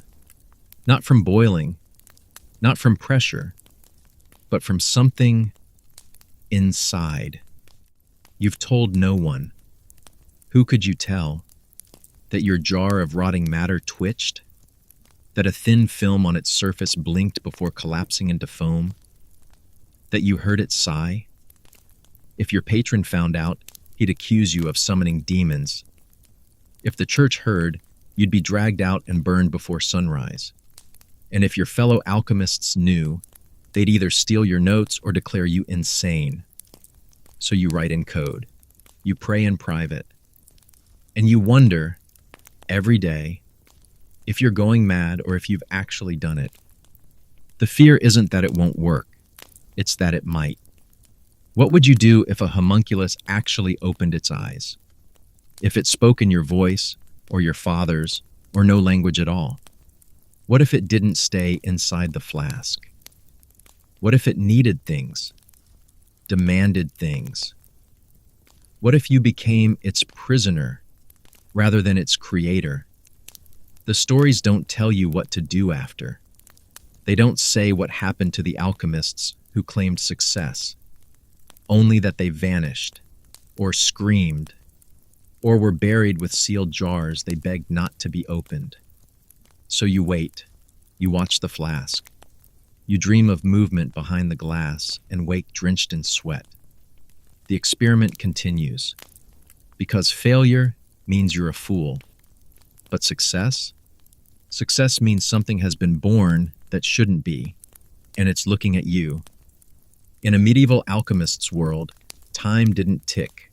It moved in cycles of planets, phases of the moon, and the whisper of constellations across the night sky. You didn't start a distillation because it was Tuesday. You waited until Saturn passed into the right house. You didn't add iron just because it was ready. You added it when Mars was ascendant. Everything you did was governed not by logic or schedule, but by the skies. Alchemy wasn't just chemistry. It was celestial choreography, a dance dictated by forces 100 million miles away. And if you got the timing wrong, your mercury would rebel. Your sulfur would refuse to ignite. your elixir would curdle into mud, not because your technique was flawed, but because Venus was in a foul mood. That's what the text said anyway. You'd sit by flickering firelight, reading ancient scripts copied from older scripts, each claiming that the heavens had opinions, that the stars didn't just shine, they decided. A conjunction of Jupiter and Mercury was supposed to favor transmutation. A full moon could bless or curse your tincture, depending on the position of Taurus. You charted the skies by hand, using compasses, wheels, and a fragile understanding of astronomy that blurred into astrology so deeply you couldn't tell which parts were science and which were stories. You had no telescope, no orrery, just gut, guesswork, and weathered parchment that said you'd fail if the heavens didn't smile. And the clock? It lied. Not just about hours, which were measured by candle drips or sundials, but about certainty. Time as you knew it was fluid, erratic, and ultimately irrelevant compared to the rhythm of the stars. You didn't ask when something would be ready. You asked if the sky allowed it. If your compound exploded, you didn't blame the ratio. You blamed the phase of the moon. You swore you'd wait until Mercury left retrograde before trying again, convinced that matter and spirit danced to the same celestial beat. This belief wasn't fringe. It was the rule. To be an alchemist was to be part wizard, part scientist, and part timekeeper of a universe that couldn't be controlled, only obeyed. And so your life bent around it. You held off work for weeks waiting for the right alignment. You stayed up until dawn whispering to boiling flasks because some book said the hour of Saturn offered clarity. And when it all failed, and it usually did, you turned to the stars not for blame, but for forgiveness, because you had to believe in something. You were surrounded by failure, suffocated by secrecy, haunted by the smell of failure and the weight of expectation. If the stars were wrong, then maybe you weren't. Maybe you just picked the wrong minute, the wrong phase, the wrong goddamn planet. So you looked back at your charts, rechecked the angles, waited another month, and prayed that next time the stars would finally say yes. In the flickering gloom of a medieval apothecary's workshop, healing looked suspiciously like slow execution. To the outside world, the alchemist who turned to medicine was a beacon of progress, a learned man using his knowledge of substances to help the sick and wounded. But inside those soot-blackened walls, where dried herbs hung beside jars of mercury and lead, the truth was more complicated. Most cures were calculated gambles with a patient's life, and the line between remedy and poison was so thin it was often invisible. You didn't make people better.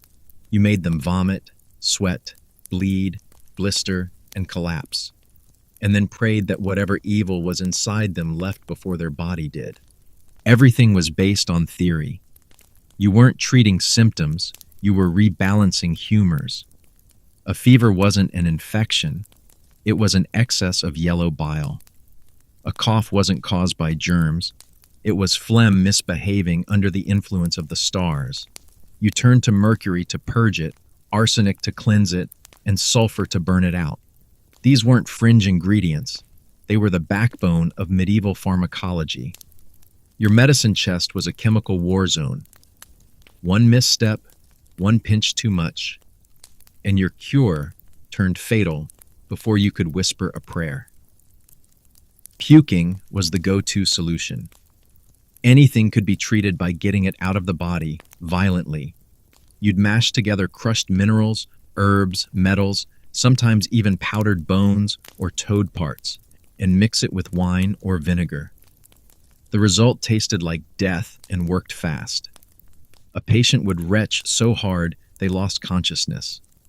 That was a sign it was working. Bloodletting followed. Leeches on the skin, knives at the wrist. You bled the sickness out, or at least hoped you did. Meanwhile, the patient lay pale, dizzy, and gasping. Less ill, maybe. or just closer to death. You weren't always heartless. Most alchemists truly wanted to help. They studied ancient Greek texts, scribbled their own notes, experimented with combinations late into the night. Some remedies had merit. Honey was antibacterial. Willow bark eased pain. Alcohol cleaned wounds. But these few victories were lost among a sea of dangerous guesses and desperate improvisations. You didn't have microscopes or sterile technique. You had hope, and that was rarely enough. And when your medicine failed, when the fever climbed, when the patient started convulsing, when the family wailed, you didn't admit fault. You said the sickness was too strong, or the stars were misaligned, or the patient hadn't believed hard enough in the cure. But quietly, you recorded the recipe again, made a mark in your book, added a symbol to show it needed refining. Because maybe it hadn't been the ingredients. Maybe you just picked the wrong time. Maybe you just needed one more try. So you mixed again, boiled again, administered again. And every time you handed over a vial or a poultice, you weren't just giving a cure. You were rolling dice with someone's life, betting that your pursuit of knowledge hadn't accidentally become a slow, well-intentioned form of murder. In a world without printing presses, without backups, without cloud storage or carbon copies, your notebook wasn't just a tool. It was your entire life. Every observation, every experiment, every half-finished thought about the transmutation of metals or the right combination of herbs to draw out a fever, it all lived in ink on a fragile stack of parchment stained by smoke, sweat, and time. You guarded it like a dragon guards gold, because if someone stole your notes, they didn't just steal your work. They stole you, your thoughts, your discoveries, your failures, and almost successes. And they could publish it as their own, burn it out of spite, or simply vanish into the night with your years of labor wrapped in string. You didn't get credit for ideas unless they were known. And in alchemy, known meant whispered through guilds, passed along secret circles of scholars, or painstakingly shared with a single trusted apprentice. But trust was a fragile thing. Betrayal was common. There were no legal protections, no copyrights, no guild protections for most. Your reputation depended entirely on people believing you had found that elusive recipe for turning mercury into a red powder, or that your ink-blotted symbols held the secret to amplifying gold's essence. And if someone else got to it first, even if it was your ink they were copying, they won. You were erased. So you hid your notebooks, buried them under floorboards, locked them in iron-bound chests, wrote them in code that only you could decipher, esoteric symbols, astrological alignments, and cryptic metaphors that only made sense in the dim candlelight of your lab. You might call lead the dragon, mercury the moon's breath, sulfur the yellow demon. That way, even if someone cracked your desk open and read the pages, they wouldn't know what they were looking at. But the cost of secrecy was steep. If you died suddenly, and you probably would, no one could make sense of your legacy. Your work ended with your last breath, your last page, your last scratch of the quill. And still, people tried to steal it. Apprentices you fed and taught for years might one day pack up your notes and vanish. Rivals might visit under false pretenses, offering praise and friendship before slipping a page into their sleeve. There were even stories, common ones, of alchemists murdering each other over recipes. The right formula could win a noble's patronage or spark belief that the philosopher's stone had finally been found. One page could mean survival or execution. You never felt safe. Not while you had something worth copying. So you checked locks twice, slept with the book under your bed or beside your head. You rehearsed your code in case someone tried to torture it out of you. Because in a world where everything you knew had to be written by hand and knowledge was gold without the shine, a stolen notebook wasn't a simple loss. It was a death, not of the body, but of the only thing alchemists truly lived for. Proof that they had been close, that they almost knew. There was no pension waiting at the end of an alchemist's life, no gentle retirement in a countryside villa, no golden years spent reflecting on a life of intellectual pursuit. There was only the bench, the same stained, fire-scarred slab you worked on as a youth, and the same one you'd die beside. Alchemists aged quickly, worn down not by the passing of years, but by the relentless toll of exposure. Sulfur scraped your lungs raw over time. Mercury blackened your fingernails and poisoned your nerves. Arsenic hid in your blood like a patient curse.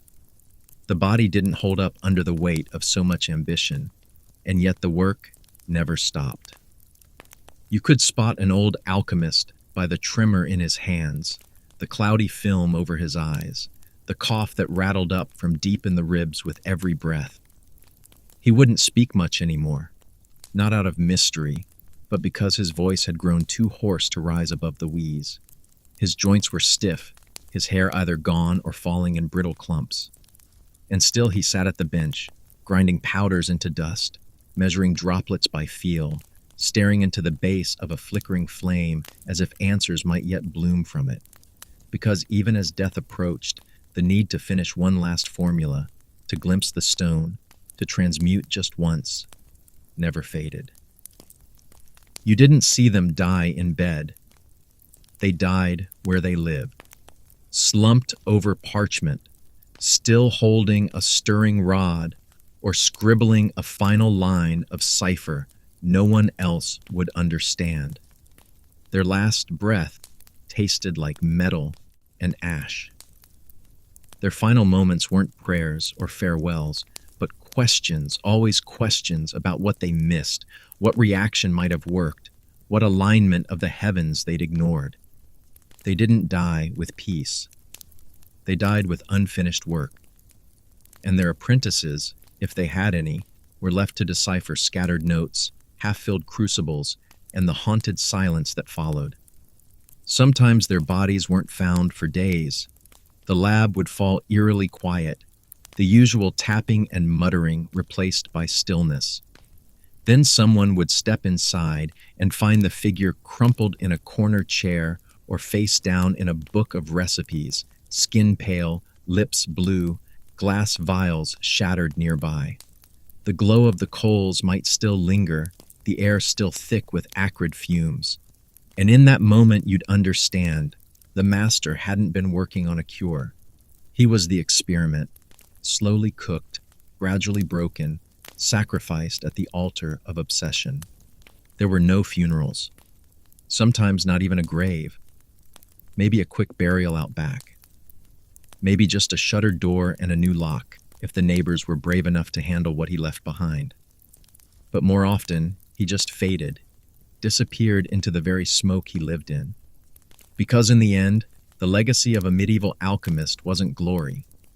It was a quiet, toxic death in a room filled with secrets and the faint hope that someone might someday understand the ashes he left behind.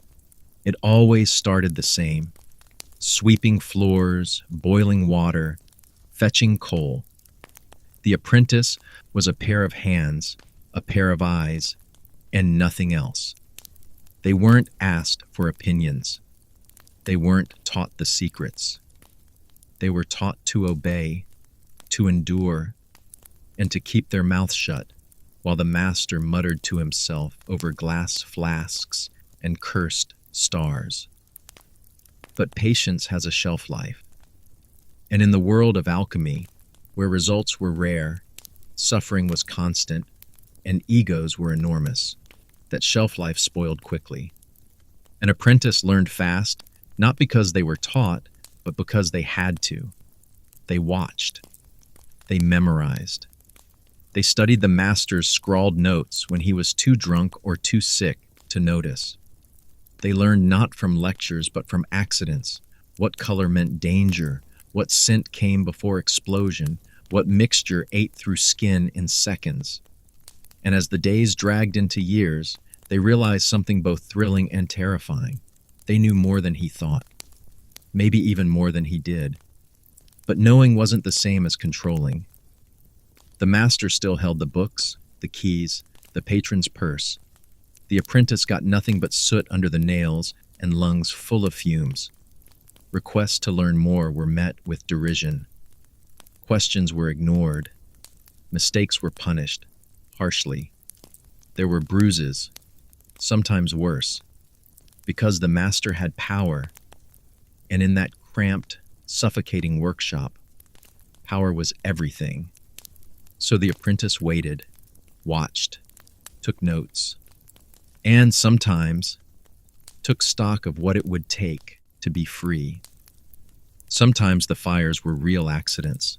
Sometimes a dropped flask, a spilled powder, a candle that caught the wrong page. But other times, they weren't.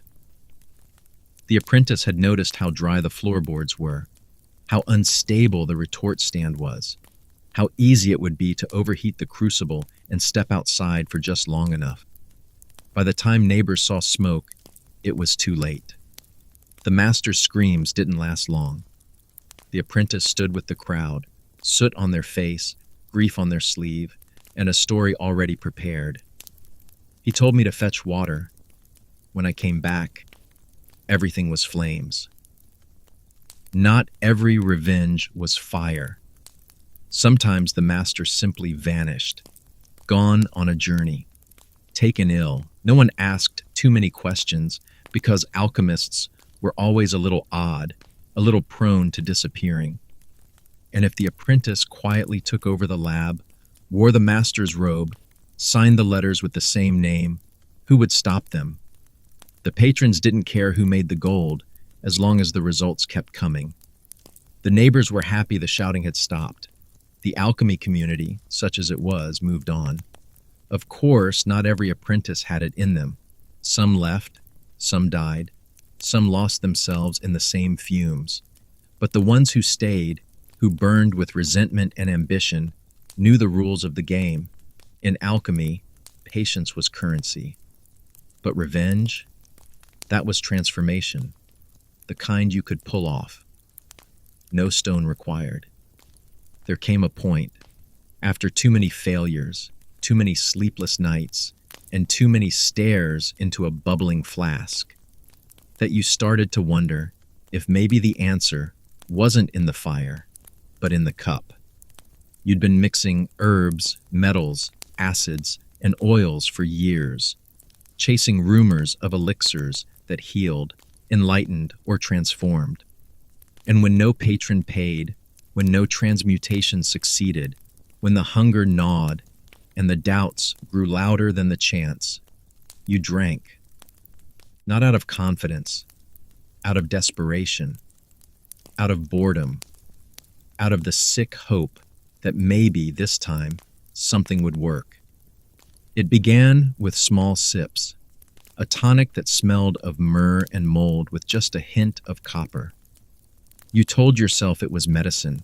You told yourself it was a test, but deep down, you wanted to believe it was something more, a glimpse, a key. And sometimes it felt like it. You'd get a rush, a heat in the chest, a tingling behind the eyes. You'd see shapes in the shadows, stars that weren't there, colors that shifted when you blinked. And for one fleeting hour, you believed. That's the cruelty of it. The vision always came first. The vomiting came later. Most concoctions didn't offer revelations. They offered agony. Your stomach twisted. Your bowels rebelled. Your tongue swelled. Sometimes your urine turned black. Sometimes your teeth loosened. But you kept drinking. Not every day, not openly, but when the loneliness was too sharp, when the results were too few, when you couldn't tell the difference between madness and inspiration, you poured a little from the alembic into a cup and prayed to whatever god still tolerated your ramblings. You learned the hard way what not to mix. Mercury made you twitch. Antimony made you scream. One tincture gave you such intense sweating that you passed out in your own stench and woke up believing you were inside your own crucible. Another numbed your hands for a full day, which might have been useful, except your hands were all you had. You wrote about it, of course. Documented every side effect like it was sacred. Day 3, nausea. Day 4, euphoria, brief. Day 5, eyes dilated, hallucinated voice of Hermes. Voice said nothing helpful. Other alchemists drank too, but few admitted it. It was shameful, too close to charlatanism, too close to madness. But the truth was, no one came to alchemy because their life was balanced. You arrived broken. You stayed hungry. And when the door was bolted and the experiments failed again, you reached for the nearest flask and took another chance. In the end, you weren't trying to become immortal. You were trying to feel something, anything other than failure. And if that meant poisoning yourself one drop at a time, so be it. The worst part wasn't the regret. The worst part was that sometimes it almost worked. And that was enough to keep drinking. In the candlelit courts of medieval Europe, where politics mingled with pageantry and rumor held more weight than evidence, alchemists were summoned like exotic birds, strange, rare, and expected to sing. You weren't just an experimenter, you were a performer. Kings wanted gold, immortality, and entertainment in equal measure. If you could mix a few powders and turn fire blue, you bought yourself another night under a tiled roof. If your potion sparkled in the goblet, if your words shimmered with mystery, if you could convince a monarch you were on the brink of unlocking the secrets of the universe, you might be granted a chamber in the palace, a stipend, and perhaps even students. But if your demonstration fizzled or your promises wore thin, that same gold-leafed hall had a door to a dungeon, and it was never far. Nobles didn't understand alchemy, but they adored the idea of it, the transformation of base matter into treasure, the power to create eternal youth or invulnerability. It fit their worldview, that wealth begat miracles. They had the coin, and you had the mystery. They believed your incantations were half magic, half science, and they didn't care which half was fake, so long as the end was gold. You were expected to dazzle with colored flames, smoke that moved like serpents, and metals that danced in bowls. You weren't allowed the slow failures of the lab. Everything had to work, or at least look like it did. And so many alchemists became illusionists out of necessity. You premixed powders. You concealed hidden compartments. You dyed base metals to resemble gold. You smiled through the fear that your next show might be your last. Because the truth was, no one in court wanted the truth. They wanted spectacle. They wanted the Philosopher's Stone by Easter and a vial of the elixir of life by midsummer. When you told them real progress took years, maybe decades, they nodded politely, then asked for another trick. You were a guest at the feast until the wine ran dry. Then you became a liability. Worse still, court rivalries meant every success made enemies. The court physician might resent your influence. The treasurer might accuse you of fraud. The bishop might whisper to the king that your knowledge came from demons. And once suspicion took root, it grew fast. One bad result, one failed illusion, and suddenly you weren't a guest anymore. You were a fraud, a thief, a heretic. They wouldn't need evidence, only the memory of your last trick failing to impress. Some alchemists found glory in court, briefly, but most learned to fear those corridors more than any bubbling flask. Because kings were fickle, nobles were cruel, and nothing in alchemy was ever guaranteed. If your experiment lit the room, you were a genius. If it didn't, you were shackled. And in a world where gold was a god and failure was a sin, every performance could be your last. It was the dream, wasn't it? To finally produce something that gleamed like gold, weighed like gold, maybe even tested like gold if no one looked too hard. You'd spent years hunched over scorched benches, your fingers blistered and blackened, your lungs lined with sulfur and smoke. And then one night it happened, or something close enough. A dull metal turned brilliant. You filtered, you distilled, you prayed. The mixture hardened, and when the crucible cooled, it shone. It wasn't perfect, and deep down, you knew it. But to the untrained eye, especially in a torchlit hall filled with drunken nobles, it looked like success. The kind that gets you patronage. The kind that gets you killed. You didn't run to the town square screaming. You knew better than that. But word always spread. A neighbor saw the light through your window. An apprentice let something slip at the market. Suddenly you were visited, first by fellow alchemists, then by noblemen, then by the kind of men who knocked with swords instead of hands. Everyone wanted a look. Everyone wanted a sample. Everyone had gold fever, and you were patient zero. They wanted you to make more. Not next year. Now. They handed you dirty bags of coin, promised you protection, offered to double what your last patron gave. You didn't sleep for days. You tried to replicate it. You failed. Over and over. Whatever had happened, it didn't happen again. That first glittering miracle was as fickle as the fire it came from. So you tried to stall. You colored base metals with arsenic. You melted brass into molds shaped like coins. You faked it, telling yourself you were only buying time. You smiled through the pressure and the sweat. You handed over your gold and prayed no one would bite it too hard. But time doesn't hold up forever, and neither do lies. The forgery was discovered by a merchant, a scribe, a lord. It didn't matter. The result was the same. What you thought was success became your death sentence. They didn't care that it was close. They didn't care that it almost worked.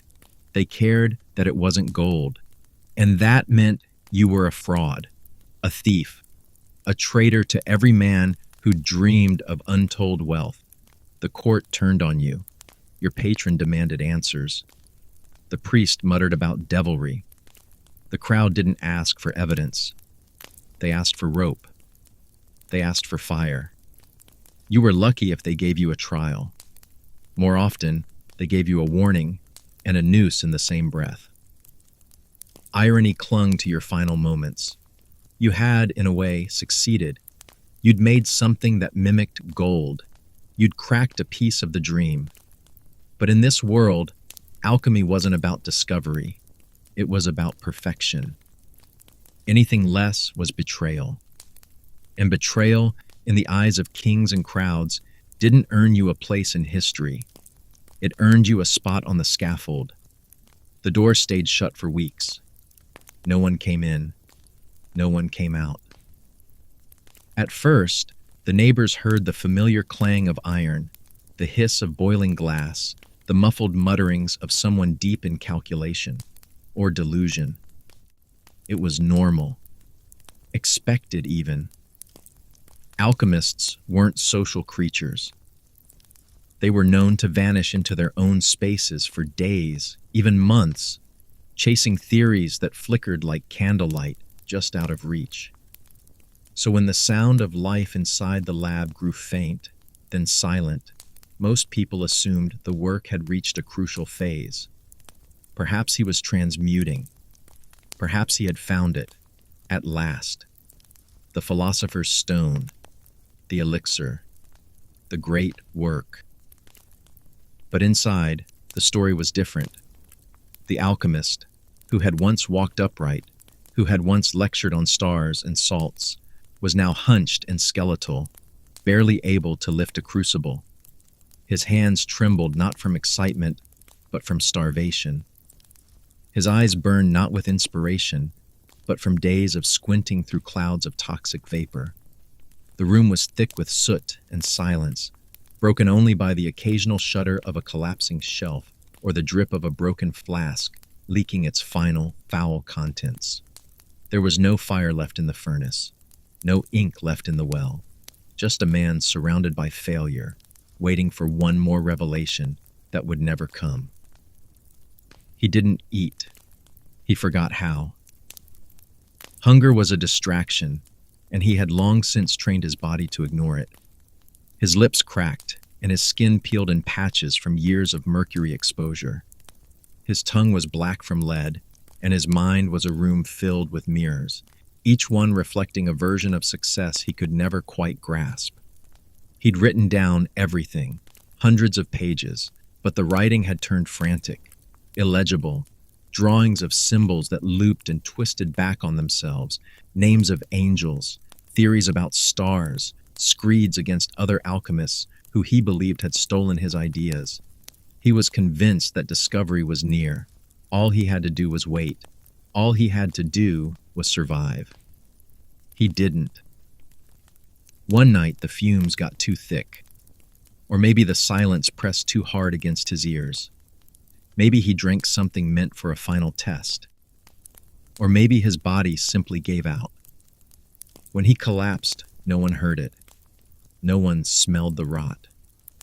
His neighbors walked by every day, some muttering that he must be close. He hadn't been seen in so long. That was always a good sign. Genius needed solitude. Obsession demanded it. And if he was truly blessed, he might emerge from that room a changed man, holding gold in his palm and the secrets of the universe in his eyes. But the door never opened. When it was finally broken down, days, weeks, or years later, it wasn't a miracle they found. It was bones in a chair, a soot-blackened skeleton hunched over a pile of notebooks stained with ash and grief. The great work unfinished. The alchemist unmourned. No riches, no secrets. Just dust, and the echo of a life spent chasing something that never existed. It started as survival. You couldn't make gold, no one could, but you could make something that looked like it. You learned the tricks. Mix powdered glass with iron salts and heat it until it glowed like fire opal. Use arsenic to stain lead until it shimmered with that telltale yellow gleam. Melt coins, recast them, stretch their weight with clay cores. A whisper here, a staged demonstration there, and suddenly, you weren't a failure. You were a genius. At least for a moment. That moment was everything. It bought you time, food, the continued favor of a wealthy noble who didn't know the difference between alchemy and theater. And with luck, maybe you could disappear before the ruse unraveled. But faking gold was a dangerous game. Not just legally, it was personal. Gold wasn't just currency, it was power, trust, divine favor. When you claimed to have made it, you weren't just playing with money. You were promising the impossible. You were toying with the very fabric of what the world believed to be real. And when your deception fell apart, and it always did, your options shrank to two: run or die. Some alchemists made it out with the clothes on their backs, fleeing through forests in the dead of night with nobles' guards not far behind. Others didn't. Some were chained in dungeons, their hands broken so they could never forge again. Some were made examples of, publicly executed, their gold melted down before a jeering crowd. Worse were the moments when you began to believe your own lies, when your fingers trembled not just from fear, but from hope. You'd look at that gleaming lump of alloy and think, maybe this time it's real. Maybe the impurities did align. Maybe the stars were right. You'd scrape off a sliver, test it against flame, watch it dull too fast. You'd curse, then sigh, then try again. Because if you couldn't be right, at least you could be convincing. You became an actor, a chemist, a liar, a dreamer. You learned the timing of performance, when to produce the shining lump, when to bow, when to disappear. You used sleight of hand more than alchemy. You mixed metals with borrowed ingredients, all the while calculating how many meals this trick would buy before someone got suspicious. You walked a razor's edge between miracle worker and con artist, knowing full well that to many, they were the same thing. But sooner or later, someone always bit the gold. And when their teeth cracked on ceramic, or when your gold tarnished in a noble's palm, it was over. There was no forgiveness, no second try. You were lucky if you only lost your hands. You were luckier if you got out at all. And even if you lived, your name was poison. Word spread faster than fire. He's a fraud. He's a faker. He doesn't make gold. He makes trouble. And yet, you still tried. Because the alternative was silence, starvation, and failure. Because even fake gold sparkled in the right light. And sometimes, that was enough to keep going. There was no glamour in the alchemist's home. It wasn't a temple of science or a wizard's tower. It was a damp, crumbling box of misery where the line between man and fungus was blurring by the day. The walls were stone, but they sweated in the cold and cracked in the heat. No matter how often you tried to seal the windows with wax or linen, the drafts found their way in, carrying the stink of the latrine pit or the dead mule behind the butchers. You didn't notice the rot at first. You were too focused on your work. But slowly, it took over. First your loaves of bread, then the wooden legs of your table, then the ceiling itself. The black mold crept like smoke, clinging to everything soft or living. Your lungs paid the price. You coughed constantly, dry, hacking, useless. A mix of chalk dust, mercury vapor, mildew, and coal smoke clung to your throat like wet wool. It settled in your sheets, your lungs, even your dreams. You wheezed through nights with no sleep and stumbled through days lit only by candles, because opening a window meant letting in even more pests. The rats never left. They lived with you. They ate better than you did. You'd chase them from your books with a broom, only to find gnawed corners and droppings on pages you hadn't yet transcribed. You caught one in a jar once. Its eyes glowed red in the candlelight. You let it go. You were too tired to kill it. The filth wasn't just around you, it was in you. You stopped noticing the grime under your fingernails. The sores on your skin took longer to heal. Your hands cracked in the cold and blistered in the heat. The acidic burns from experiments mixed with infections from splinters or rat bites. Water was precious, but soap was a luxury. You wiped your face with your sleeve and hoped for the best. You stopped bringing in visitors, what few you had. Even other alchemists, who lived in their own filth, would wrinkle their noses when they stepped through your door. Sometimes, in rare moments of clarity, you'd step back and look around the room. Jars thick with dust, shelves leaning like drunkards, corners where slime grew in layers. You'd feel something like shame, not for the chaos of your work, that was expected, but for how low you'd let yourself sink. You were supposed to be a seeker of truth, a manipulator of elements, a bridge between the physical and the divine. And here you were, shivering next to a moldy loaf and a half-dead rat, wondering if the rash on your arm was chemical or fungal. But the work didn't stop. The rot didn't matter. You convinced yourself it was part of the process. Alchemy was transformation after all. Maybe, you told yourself, suffering was the price of knowledge. Maybe if you endured it long enough, you'd find the truth hiding beneath the filth. Or maybe the filth was all there ever was. In the cutthroat, rumor-fed world of medieval alchemy, reputation was everything. And once it was gone for good. You might have started with promise, maybe a noble patron, a successful tincture, a manuscript with clean lettering, and a seal of approval from someone respected. But all it took was one explosion, one botched experiment, one lie revealed, and your name sank like lead in river mud. Whispers traveled faster than fire through parchment halls. He's a fraud, they'd say. His gold blackens in the sun. His potions stink like sewer broth. His mercury boils dry, and his mind's already gone. Even if the failure wasn't yours, even if it was an apprentice's sloppy measurement or a cracked alembic you couldn't afford to replace, it didn't matter. Failure was personal, it was public, it was permanent. You tried to recover. You offered free consultations, begged to borrow a clean crucible, rewrote your old notes under a new name. But the doors stayed shut. Other alchemists, who once toasted you with cheap wine and traded recipes for glowing glass, turned their backs. They couldn't risk being seen near you. Their patrons might ask questions. Their apprentices might start laughing. Guilt by association was poison in your trade. You were no longer a scholar or a seeker. You were a cautionary tale. It got worse when the townspeople joined in. They didn't understand alchemy, but they knew what a bad smell was. They saw the smoke, heard the crashes, and made their own conclusions.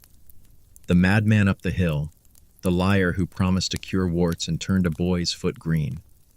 You passed them on market day, and they turned their heads or spit in your path. You weren't feared like a magician or hated like a tax collector. You were worse.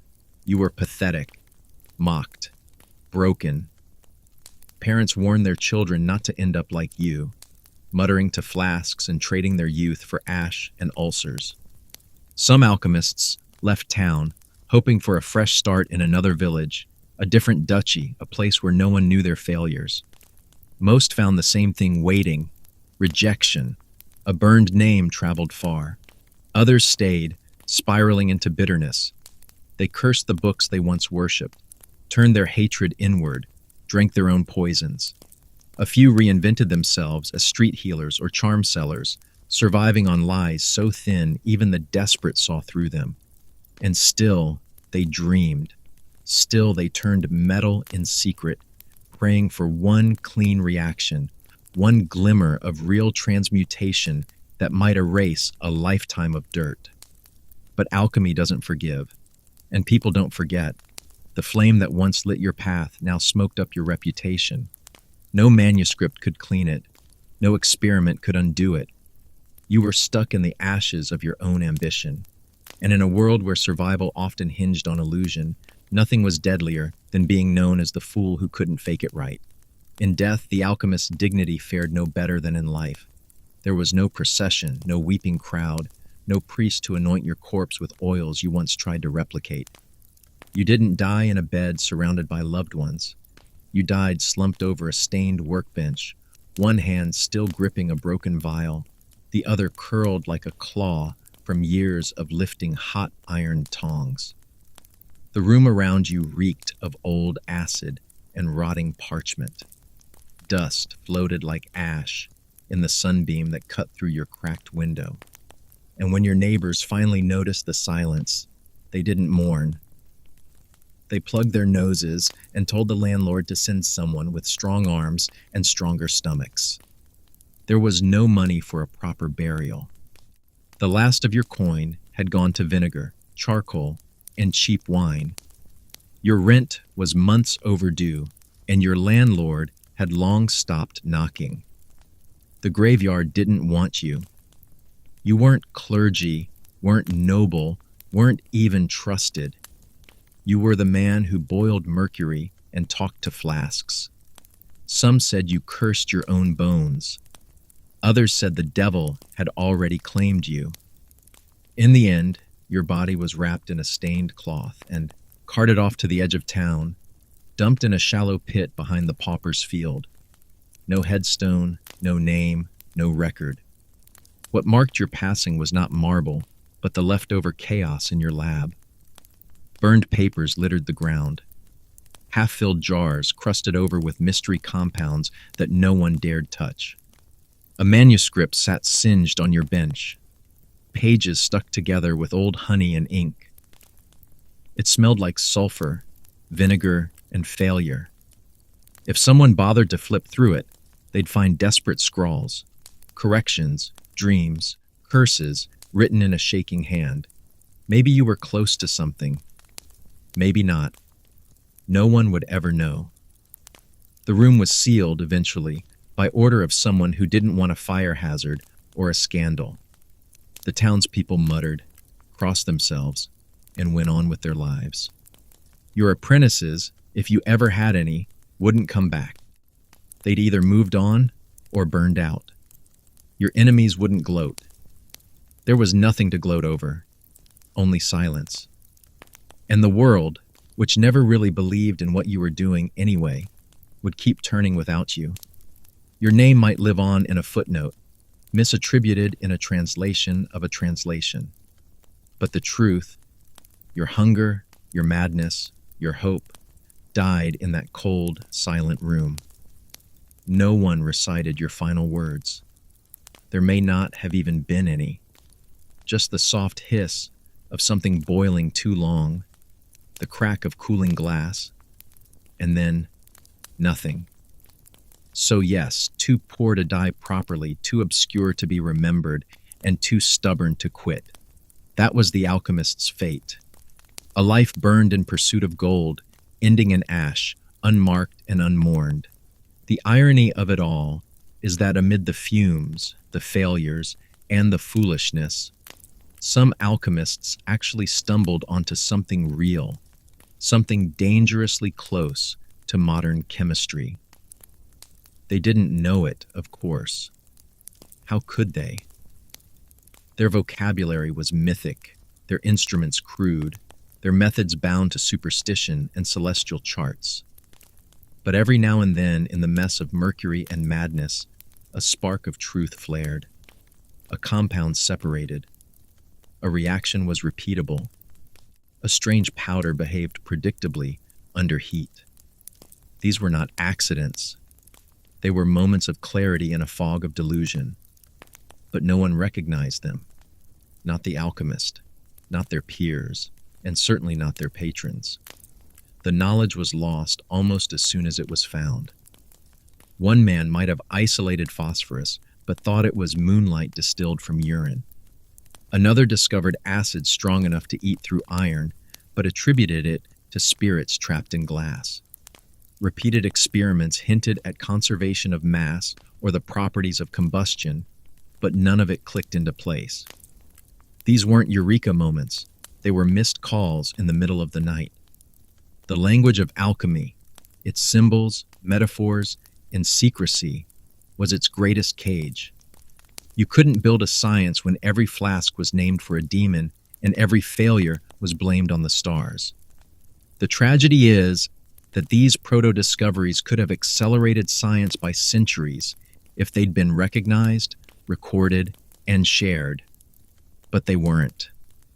Alchemists didn't publish in journals. They hid their notes, coded their recipes, or passed them down orally, often garbled beyond recognition. Many died before revealing their most promising results. Others were killed or imprisoned before their findings could leave the basement. Sometimes entire lifetimes of work were burned, either in a house fire or by the church. And so time swallowed it whole. You, the alchemist, may have made one of these discoveries yourself without ever knowing. Maybe the powder that turned green in your flask was an early form of chromium. Maybe the fumes that burned your throat hinted at sulfur dioxide. But you didn't have the words or the tools to see it clearly. No microscope, no standard units, no periodic table, just instinct, sweat, and centuries of mystical dead ends. Even when you sensed you were onto something, you couldn't prove it. And when you died, your secrets died too. It's no consolation now, but historians and chemists would one day dig through your ashes. They'd translate your mad scribbles, recreate your failed experiments, and marvel at the almosts. They'd see, with hindsight and lab equipment, that you were sometimes closer than anyone realized. You weren't a fool. You were a blind pioneer on the edge of something immense. And though your name may not survive, your smoke-stained fingerprints remain on the edges of real science, even if they took centuries to show up. The old books were supposed to be your guide, your sacred roadmap to transmutation, immortality, or at the very least, understanding. But they didn't speak plainly. They whispered, hinted, and misled. Every recipe was a riddle, every step wrapped in metaphor. Instead of saying, mix nitric acid and hydrochloric acid, they spoke of the green lion that devours the sun. That lion? It was aqua regia, powerful enough to dissolve gold, unless it wasn't. Because maybe the green lion was verdigris, or malachite, or the spirit of Saturn. You never really knew. And that was the point. These books weren't written to teach. They were written to conceal.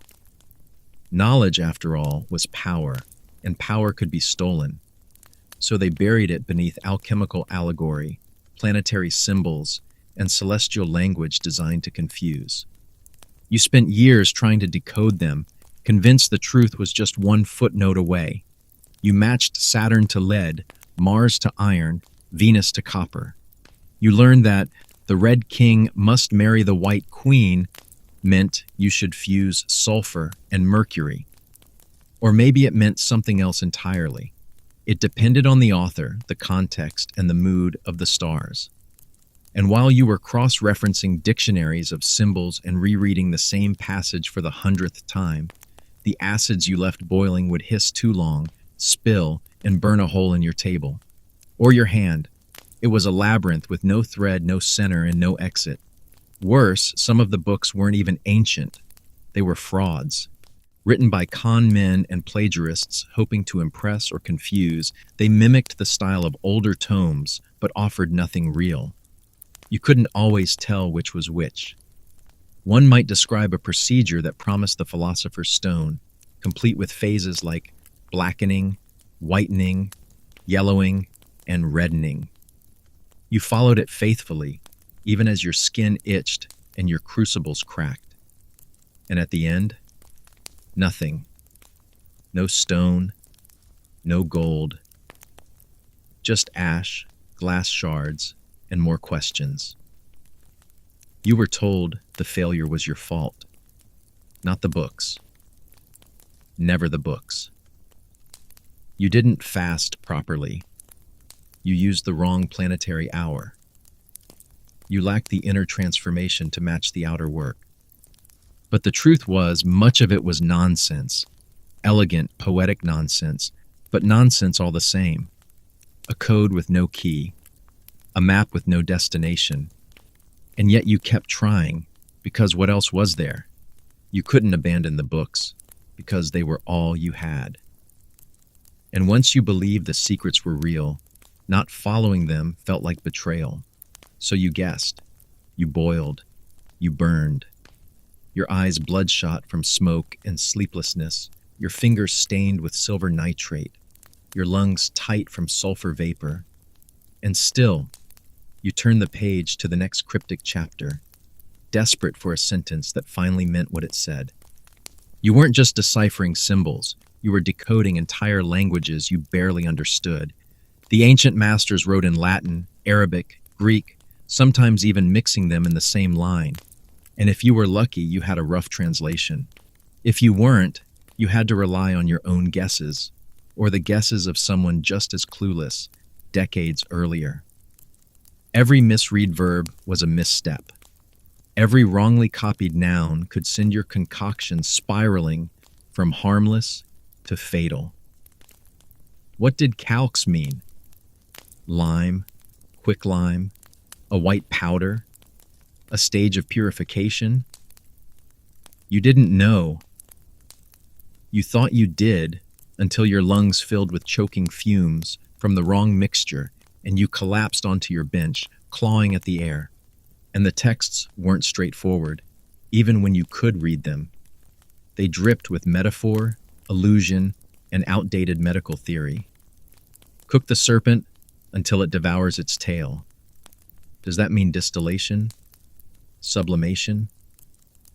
Should the serpent be antimony? Mercury? Vinegar? No one explained, and no one was obligated to. Often, even those who did understand the language didn't grasp the meaning.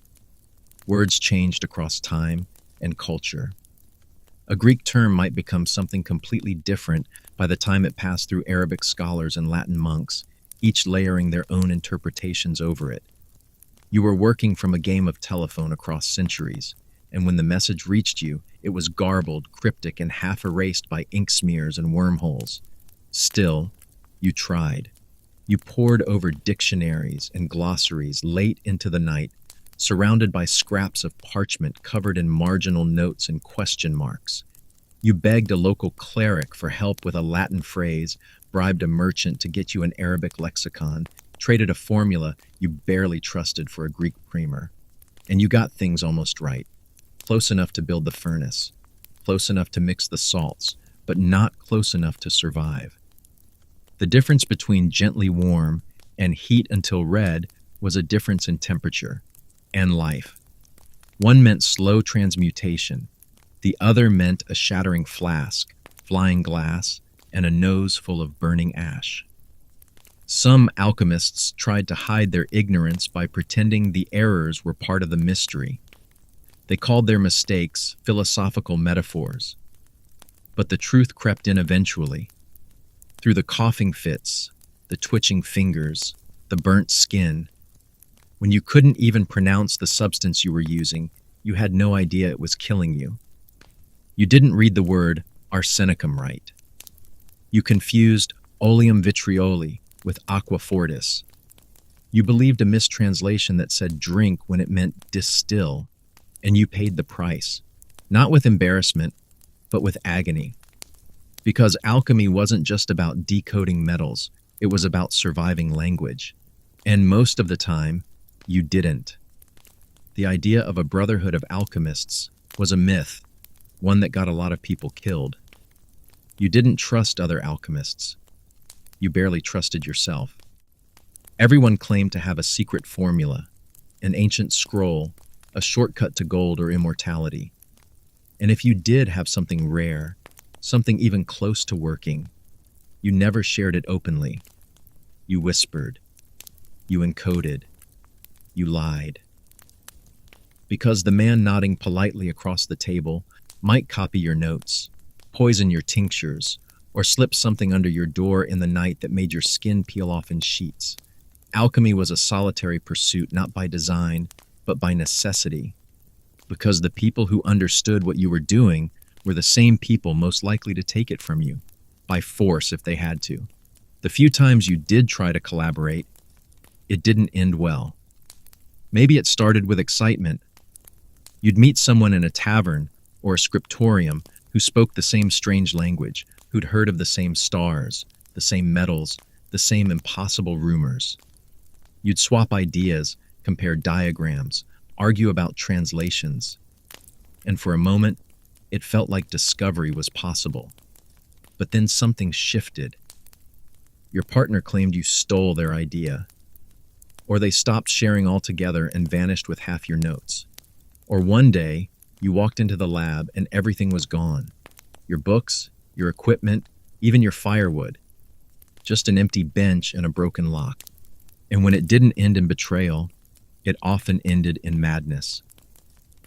Alchemy attracted the obsessive, the brilliant, and the unwell. Some saw angels in candlelight. Some insisted they had spoken to metals. Others smeared themselves with mercury and declared they had become immortal. You worked with one once, a man who'd claimed he could turn hair into gold. He burned half your workshop down trying. Another claimed he'd made a homunculus, kept it in a jar, and talked to it every night until he drowned in his own piss trying to feed it. These weren't the eccentric geniuses of fairy tales. They were unstable, volatile, and deadly. But sometimes you still worked with them, because who else would understand? And even if they weren't thieves or lunatics, they were spies. Your patron might have sent them. The church might have sent them. Nobles wanted results and had long arms. If they suspected you were on the edge of something valuable or heretical, they sent helpers. And if you got too close to something real, those helpers stopped helping. They burned your work or your body. In the world of alchemy, every friendly face was a potential threat. Collaboration was just another gamble, one where the stakes were your mind, your work, and your life. Trust was the rarest element of all, and most alchemists died alone, not because they wanted to, but because they couldn't afford not to. In the twisted theology of alchemy, pain wasn't a side effect, it was a principle. There was a belief, deeply rooted and rarely questioned, that the transformation of matter required the transformation of the soul. Just as base metal had to be broken, melted, and refined to become gold, so too did the alchemist. Some called it discipline, others called it devotion. But in practice, it meant starving yourself, inhaling fumes until your nose bled, sitting in a frozen room for days to test the spirit's resolve. If your tincture failed, maybe you hadn't fasted long enough. If the gold wouldn't settle, maybe you'd spoken too many idle words that week. You weren't just melting lead, you were melting yourself. This wasn't metaphor. You slept on stone. You breathed fire and piss and rotting herbs. You let acid touch your skin just to see if it would reveal the inner essence. You rubbed powders into cuts. You wore the same unwashed robe for months because indulgence, cleanliness, comfort, anything soft was said to offend the process. There were alchemists who thought silence purified the air, so they didn't speak for years. Others believed pain purified intent, so they whipped themselves before distillation. Some mixed their own blood into their mixtures, convinced that the body's suffering could coax the soul of gold from the muck. And when it didn't work, when the furnace cracked or the mercury refused to bind, or the entire solution turned black and bubbled over, you didn't blame the method. You blamed yourself. You hadn't believed hard enough. You hadn't suffered enough.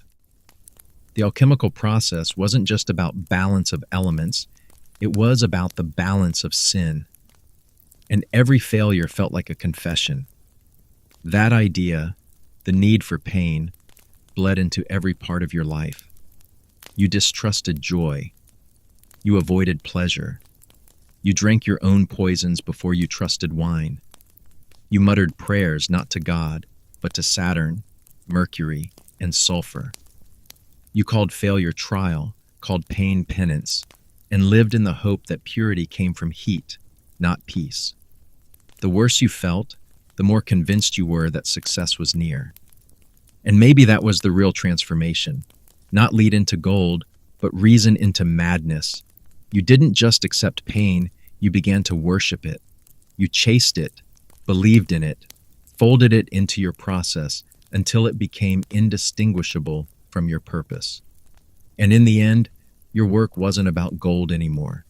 It was about suffering just right, as if one more burn, one more cough, one more sleepless night might finally open the door to revelation, or at least make the failure feel holy. The furnace wasn't just the heart of your lab, it was the beast you fed every waking hour. It burned hotter than logic, louder than prayer, and demanded more than any master. You shoveled coal into its mouth until your arms gave out. You fanned it with bellows until your back screamed. You scraped off slag with iron tools while sparks leapt at your face like tiny, searing curses. And still, It needed more.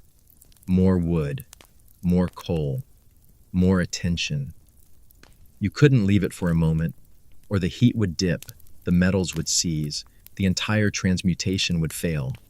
Or worse, explode.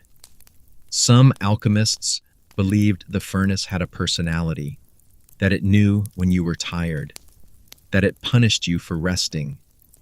You learned to sleep in shifts, 10-minute bursts, eyes still burning with the glow of coals.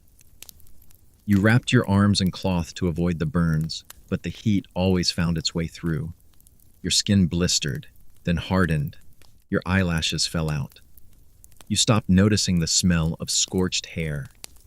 It was always there, on your sleeves, your eyebrows, your chest. But the real danger wasn't just the fire, it was the structure itself. Furnaces weren't stable machines. They were hand-built from clay, stone, or whatever you could afford. That meant they cracked, collapsed, buckled under pressure. Sometimes the iron door warped and blew off like a cannonball. Sometimes the flue clogged and the smoke filled your lungs before you even knew you were dying. And sometimes, when you reached in too far with your tongs or leaned too close to check the flame, the whole structure gave way, and you went in with it. Stories spread of alchemists who vanished into their own work. One leaned too far, slipped, and was swallowed in a rush of flame. Another had his robe catch fire while adjusting the crucible, and no one found him until the lab collapsed days later. The walls were often wood, the floors covered in sulfur dust and shavings. It didn't take much for the lab to become a pyre, and the alchemist, a martyr to his own obsession. But even when the furnace didn't kill you outright, it devoured you slowly. Your fingers grew stiff from burns, your lungs filled with soot, your spine bent from years of leaning and lifting. Your face, once perhaps young, maybe even hopeful, turned leathery and sallow from a lifetime of heat and exhaustion. You weren't just tending the furnace, you were offering yourself to it, piece by piece. And yet you kept feeding it, because if the flame ever went out, so did your purpose. You couldn't fail, not after everything you'd given. The furnace demanded sacrifice. And you gave it your breath, your skin, your sleep, your years, until all that was left was the heat and the hope that maybe, just maybe, the next crucible would work. Mercury shimmered like liquid silver, mysterious and mesmerizing. It rolled across your workbench like it had a mind of its own, reflecting candlelight with a soft, hypnotic glow. You used it in tinctures, in alloys, in the ever-elusive Philosopher's Stone. Every alchemist needed mercury, and every alchemist paid the price. You handled it with your bare hands, dipped tools into it, sometimes even tasted it, because the old texts hinted that it held secrets if consumed in small, sacred doses. So you did, again and again, until your nerves started to betray you. At first, it was just a tremor, a flicker in your fingers while holding the crucible. Then it became a stutter in your step, a weakness in your knees. You dropped tools, spilled mixtures, misread your own handwriting. And then came the mind, the thoughts that twisted themselves into knots. You'd start a sentence and forget where it was going. You'd search for your tongs and realize they were already in your hand. Paranoia crept in next, whispering that your rivals had stolen your notes, that your patron was spying on you, that the homunculus in the jar was blinking. People around you began to notice, if you even had people around you by then. Your words made less sense. You laughed when no one spoke. You muttered to yourself, not in ritual, but in confusion. And the worst part? You still believed in the work. Even as your mind frayed, you thought, I'm close.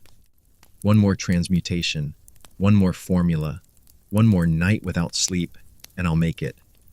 The mercury didn't dull your obsession. It sharpened it, until the obsession itself was what consumed you. The ancient texts had called mercury quicksilver, the soul of all metals, a sacred vessel. But they didn't mention the tremors. They didn't talk about the insomnia, the hallucinations, the anger that flared for no reason, and the weeping fits that followed. They didn't describe how your teeth would loosen in your gums, how your breath turned sour, how your mind eventually buckled like a crucible under too much heat. It was the philosopher's poison, not its cure. And still, you used it, because it was everywhere in alchemy. If you gave it up, half your experiments were impossible. You couldn't find gold in base metals without it. You couldn't make the red tinctures, the white powders, the mercury amalgams that were supposed to unlock heaven's gates. So you took another breath, another touch, another sip. You told yourself this batch would be different, cleaner, purer, safe. But it wasn't. It never was. And while the mercury didn't kill you quickly, it didn't have to. It just wore you down. It made your genius look like madness. And by the time you realized what was happening, if you ever did, it was already too late. Your work didn't need enemies, it had mercury, and mercury always finished the job. The marketplace of alchemy wasn't lined with gold, it was flooded with lies. For every true seeker hunched over a furnace, there were 10 charlatans hawking glittering powders and cryptic scrolls. These were the fake philosophers, the sellers of dreams made from crushed brick, powdered glass, and colored wax. They claimed to have seen the stone, touched it, used it, and for a price, you could too. Desperate alchemists, tired, broke, half-mad from fumes and failure, clung to the hope that someone, somewhere had succeeded. Maybe this stranger had finally cracked the code. Maybe their crimson dust was the red tincture. Maybe, just maybe, salvation came in a pouch the size of a walnut. You paid whatever you had, silver coins if you were lucky, a promise of future gold if not. You might sell a ring, or lie to your patron, or offer up your last pages of notes, anything for one more chance. And when you received the substance, wrapped in oily cloth or a sealed vial, your hands trembled like they held the key to divinity. You raced back to your bench. You locked the door. You lit the fire. And then, nothing. Or worse than nothing. The powder smoked, but didn't change the lead. The tincture curdled into black scum. Sometimes it reacted violently, burning through your tools, igniting your notes, scarring your hands. You cursed yourself, not the seller. Maybe you didn't use it right. Maybe your ratios were off. Maybe the stars weren't aligned. Hope kept the lie alive long after logic died. Some fakes were more convincing. They knew the language of alchemy, used terms like green lion and black dragon. They quoted ancient texts with confidence, mixed just enough mercury with tin to make it shimmer like transmuted gold. A convincing fake didn't just fool you, it humiliated you. Because once it failed, you weren't just broke, you were broken. You doubted everything, your skills, your purpose, your sanity. You wanted to believe so badly that belief became blindness. You weren't a scholar anymore, you were a gambler, and the house always won. The most tragic part? Some alchemists spent their entire lives chasing after these fakes. They died clutching false stones, whispering prayers to gods that didn't answer. They taught their apprentices from corrupted scrolls, spreading the fraud like a plague. Generations were poisoned by optimism. And the sellers? They disappeared, moved to another town, changed names, started again. They weren't in it for knowledge. They were in it for your desperation. And there was always more of that. Because in a world where gold could mean salvation, Hunger made believers out of skeptics. And so the cycle churned. The fake philosopher, the hopeful buyer, the silent lab where nothing turned to everything, then crumbled to ash. You didn't just fall for fakes. You built your life around them. And when they failed, they didn't just ruin your work. They took you with them. Time moved differently in the alchemist's world. Days bled into nights, months vanished in clouds of vapor, and years dissolved like acid on copper. You began young, maybe as an apprentice swept up by the mystique of secrets and sacred fires. There was promise in the work, power in symbols, a thrill in unlocking hidden truths. You believed the philosopher's stone was just one breakthrough away. So you ground roots until your fingers blistered. You watched boiling flasks until your eyes blurred. And you traced ancient symbols until your wrists ached. While others married, worked, built families and farms, you stayed hunched in a room lit by candles and obsession, chasing transmutation through the smoke. You told yourself it would be worth it. Every failure was a step closer, every explosion a lesson. You sacrificed warmth, comfort, company, all for a calling you couldn't explain without sounding insane. You thought you were walking a sacred path, one laid by Hermes and illuminated by stars. But the years didn't care. You didn't notice your back curling from endless stooping, or your sight fading from strain, or your hair turning white under soot and stress. You noticed only that the gold never came. Not real gold, not spiritual gold, not anything that justified the time you had given it. By the time you realized the truth, that the stone was probably a metaphor, that the texts contradicted themselves, that the ancient masters were no more enlightened than you were already old, or at least used up. You had no trade, no fortune. The world had passed you by. You couldn't return to a village and pick up a plow. Your hands weren't made for farming anymore. They were scarred from acid and fire. Your mind wasn't shaped for simple things. It was fractured by too many contradictions, filled with symbols that meant nothing outside the lab. The children you never had wouldn't care about your scrolls. The town you left behind didn't even remember your name. There was no ceremony, no conclusion. Just the cold realization that the thing you gave your life to never gave anything back. You weren't a master. You weren't a sage. You were just a man in a room, aging beneath a ceiling stained with smoke, surrounded by broken glass and broken dreams. And that realization hit harder than any explosion ever could. Some alchemists doubled down, refused to accept they'd wasted everything. They clung harder to the rituals, convinced failure meant they hadn't suffered enough. Others simply stopped. Let the fire go out. Let the lab fall silent. But they didn't leave. They couldn't. What was left to return to? The tragedy of alchemy wasn't just the lies in the books. It was the lie you told yourself for decades, that if you gave enough of your life to it, it would eventually give something back. It didn't. And by the time you understood that, the life you might have had was already gone. The smell of ash came before the flames. One moment you were jotting notes, scribbling down the final measurements of a tincture that shimmered just a little too brightly, almost like gold. The next, a candle tipped, or a flask cracked, or perhaps the ever-hungry furnace breathed wrong. The fire didn't hesitate. It leapt from paper to cloth, from table to ceiling. Your lab was a cathedral of kindling, and everything sacred inside it.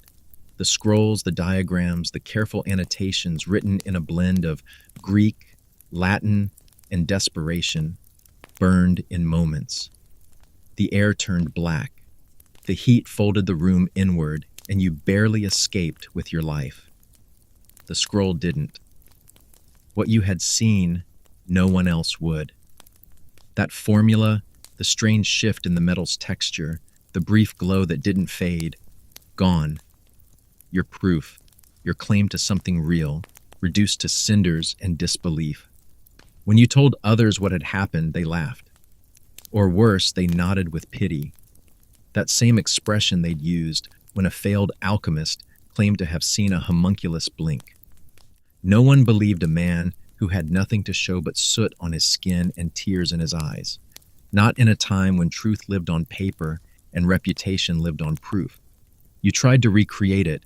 You swore you remembered everything, the ratios, the order, the time of day, even the prayer you'd whispered while grinding the final herb. But the next batch didn't shimmer. The metal cracked. The liquid curdled. You tried again and again until weeks blurred and the fumes got thicker and your hands trembled too much to hold the quill. Whatever it was you'd done, it was gone. Not just forgotten, erased. Worse than failure was this limbo, where you weren't wrong, but you couldn't be right. You weren't a fraud, but you weren't believed. You had touched something real, and now no one could see it. And in a world without photographs or recordings, what you said happened might as well be a dream. The other alchemists whispered. Some mocked you outright. A few offered polite sympathy before steering their apprentices away. Your name became a cautionary tale. Don't let your ambition outpace your evidence. Don't trust a man with nothing to show. You knew the truth, but truth without proof is just another madness. And in time, even you began to question it.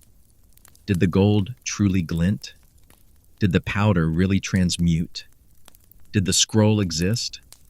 Or had sleep deprivation and sulfur tricked you? You stared at the blackened ruins of your workbench and hoped desperately that memory hadn't betrayed you. Because if it hadn't, then history had lost something extraordinary. And if it had, then you had lost yourself chasing smoke. They don't find metals. They don't find treasure. They find you, curled into yourself like a question that was never answered.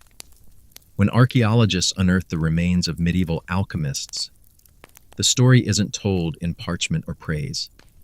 It's told in bone, teeth blackened from years of mercury vapor, vertebrae twisted by years hunched over a furnace that never gave back what it took, fingers fused together from burns that never healed properly, knees worn down from constant kneeling, grinding herbs or praying for results that never came. Your bones speak long after your voice stopped echoing in the soot-stained walls of your hidden workshop. They tell of suffering, of a life spent breathing in poison, handling lead and arsenic like spices, because you had no idea, or worse, because you did and couldn't stop. You kept working through coughing fits, through tremors in your hands, through the dull ache behind your eyes that never quite went away. You knew the fumes were killing you. But what if the next mixture was the one? What if the next tincture worked, and you, finally, became more than just another fool chasing fire? Your spine shows the hours you spent hunched, days without sleep, sleeping upright in a corner if you slept at all. And when they pull the remains from the earth, they see the damage not just in what broke, but what healed wrong. The body didn't quit, even when the mind faltered, even when madness set in, even when the dreams of gold turned to dreams of peace, of quiet, of escape. But escape never came, only more ash, more acid, more time. Historians argue over who you were. Was this man a fraud, a healer, a visionary?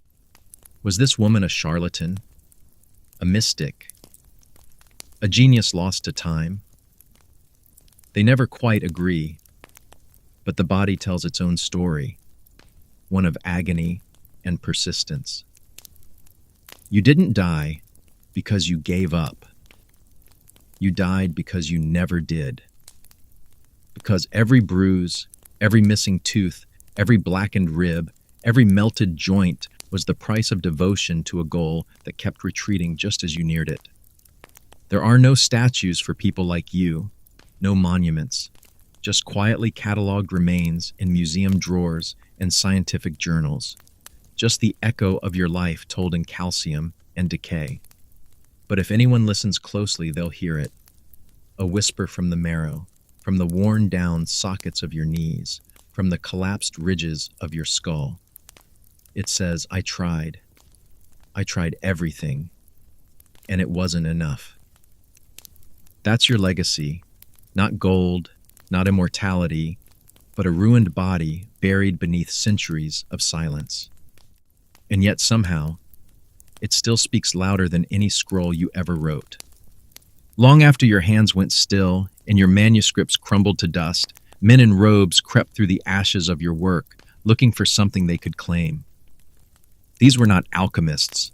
They were monks, scribes, learned men, protected by the very church that once might have condemned you. And they found what you left behind, scraps of parchment smudged with sweat, notations scrawled in margins, symbols half burned by candle flame, and they recognized the value. But they didn't honor it. They took it. They copied it.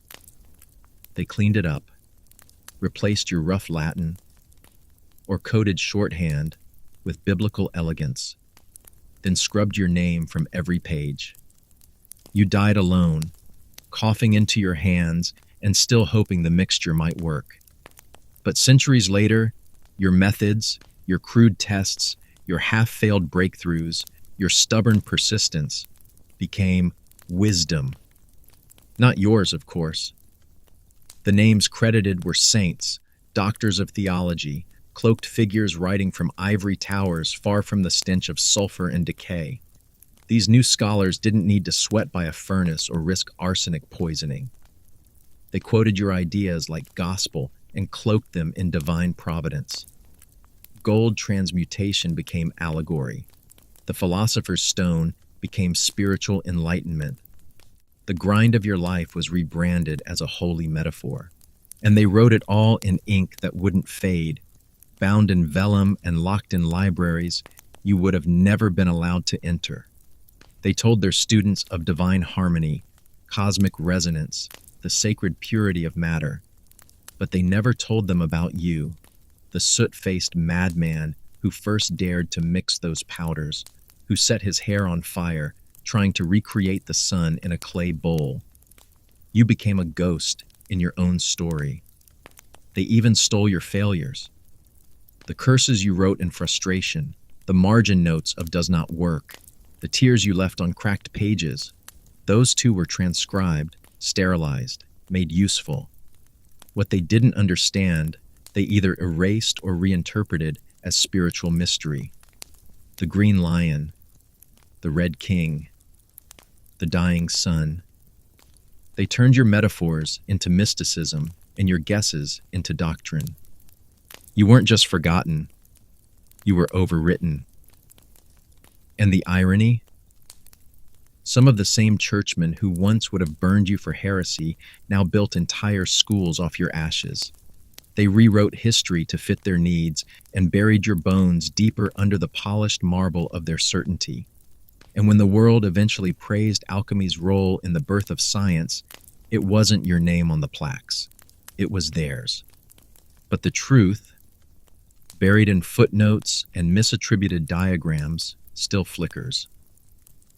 Sometimes a modern scholar finds a curious symbol in an old monastery's collection and wonders, who wrote this first? They don't know it, but they're hearing you. You're still there, beneath the edits, behind the gloss, whispering through the parchment you never meant to survive. They laugh in clean labs, surrounded by safety goggles and sterile gloves, reciting your failures like folklore. Alchemy, they say, smirking, wasn't real science. You're a curiosity now, a footnote in their textbooks. They call you a stepping stone, a bumbling ancestor who tried to run before he could walk. But they forget, or maybe never knew, that you weren't just chasing gold. You were chasing understanding in a world that gave you none. You worked without the periodic table, without microscopes, without even clean water. Your calculations were scratched in soot, your measurements taken by guesswork and instinct, and your success measured not in data, but in not dying. They call you a fool, but they never sat up at night waiting for Mercury to stop dancing in the flame. They never tied strings across doorways in case a thief or an inquisitor slipped in. They never tried to purify base metals while their fingers trembled from hunger and fumes. Their charts are lit by LED panels. Yours were read by candlelight, the wax pooling over pages already yellowed by time. And still, they scoff. But here's the deeper insult. They've inherited your dreams. They study the transmutation of elements. They split atoms. They search for universal theories, for unifying forces, for the grand architecture of matter. You called it the prima materia. They call it quantum fields. And yet they forget where the longing began. With you. With your cracked crucibles and your handwritten notebooks full of hope and hallucination. They mock your methods because they don't understand the courage it took to try them. In their world, failure is a result. In yours, it was a death sentence. They have grants and peer reviews. You had debt and suspicion. They protect their minds with theories. You protected yours with silence. But for all their tools and terminology, some still reach for what you reached for. Not just knowledge, but transformation. Not just understanding, but transcendence. And some of them, quietly, still study the old texts. They thumb through translations of your symbols, your dragons and lions, your suns and moons. They know it's not chemistry, but it is something. A yearning, a path, a story. You were never a fool. You were a builder of bridges, fragile, crumbling, but still reaching forward into time. And the future that now laughs at you wouldn't exist without the smoke-stained stones you laid in the dark. So let them laugh. Their fire is clean, but yours still burns deeper. It started with a single bottle, boiled too long, stored too warm, or perhaps made under the wrong moon. A concoction brewed with the usual blend of desperation and guesswork. You called it a cure for fevers, or maybe a tincture of renewal. It didn't matter. The label changed depending on the buyer, but the ingredients stayed the same. Too many roots, not enough scents, and a drop of something volatile, just to make the color shimmer. You handed it to a village mid-plague, a hamlet full of coughing children and pale-faced mothers, and they drank it because you promised them hope. Then came the screams. It always started slow. A few stumbled, a few retched, and then one clawed at their skin like it was on fire. Another wept blood. Some claimed to see angels, others demons. The baker walked into the river and never came back. A child curled up in the dirt and refused to speak again. You said it was a bad reaction, an unlucky batch. They said it was witchcraft. They said you poisoned them. And maybe you did, because alchemy wasn't precise. The books gave no warnings. The measurements weren't exact. A pinch, they'd say. Heat until the spirit rises. What does that mean? You didn't know. Nobody knew. But you tried. You followed the steps as best as you could, trusting the wisdom of ghosts and the hope that maybe, just maybe, this time it would work. But instead, the soil curdled. The goats dropped dead. And the villagers buried their sick while cursing your name. Some came to your door, torches in hand. Others didn't bother. They just watched you from a distance, waiting for the church to do what it always did, make examples of the strange. And if the priest's sermon mentioned unnatural knowledge, you knew it was only a matter of time before you were tied to a stake, because no one cared that the fever had been killing them before. No one remembered that you tried to help. All they knew was that their children weren't waking up. and your bottle had touched their lips. You fled, of course. Alchemists always did. You packed your scrolls and smashed your glass and vanished into the woods like the monster they believed you were. You found another ruin, another cave, another forgotten cellar, and set up your furnace again. Same fire, same desperation. But something in you changed. Now every time you stirred a beaker or reached for a jar, you saw their faces, pale, twisted, frozen in fear. And you wondered, was it just a bad brew, or was it you? Either way, your hands shook more than they used to, and the silence of your lab no longer felt like peace. It felt like judgment. She tried at first, when you were younger and your dreams still smelled like promise instead of burnt copper. She believed in you. She brought you food when you forgot to eat. She swept around your piles of ash and scribbled notes. She smiled when you mumbled about quintessence and essence and the stone that would change everything. For a while, she even defended you when the neighbors called you mad. "He's working on something important," she'd say. "You'll see." But time eroded wonder like acid eats metal. And the years passed. The house grew dim. The air grew thick. Sulfur clung to the curtains and seeped into the floorboards. Every bowl tasted faintly of mercury. The children coughed, if there were children at all. And your hands, always stained, always shaking, no longer touched hers with the tenderness they once did. You only touched your glass, your books, your powders. She watched you waste your strength trying to coax gold from dirt, waiting for the man she married to return from behind the retort. But he never did. There were nights when she'd stand in the doorway, silhouetted by the firelight, asking you simple things: what day it was, if you'd seen the sun, if you remembered to bathe. You barely looked up. You answered in riddles, in symbols, in language she no longer understood. Sometimes she wept. Sometimes she yelled. But mostly she waited for a miracle that never came. Until one day, she stopped waiting. She packed a satchel, bread, some coins, a shawl you once gave her before your fingers turned cold. She said nothing.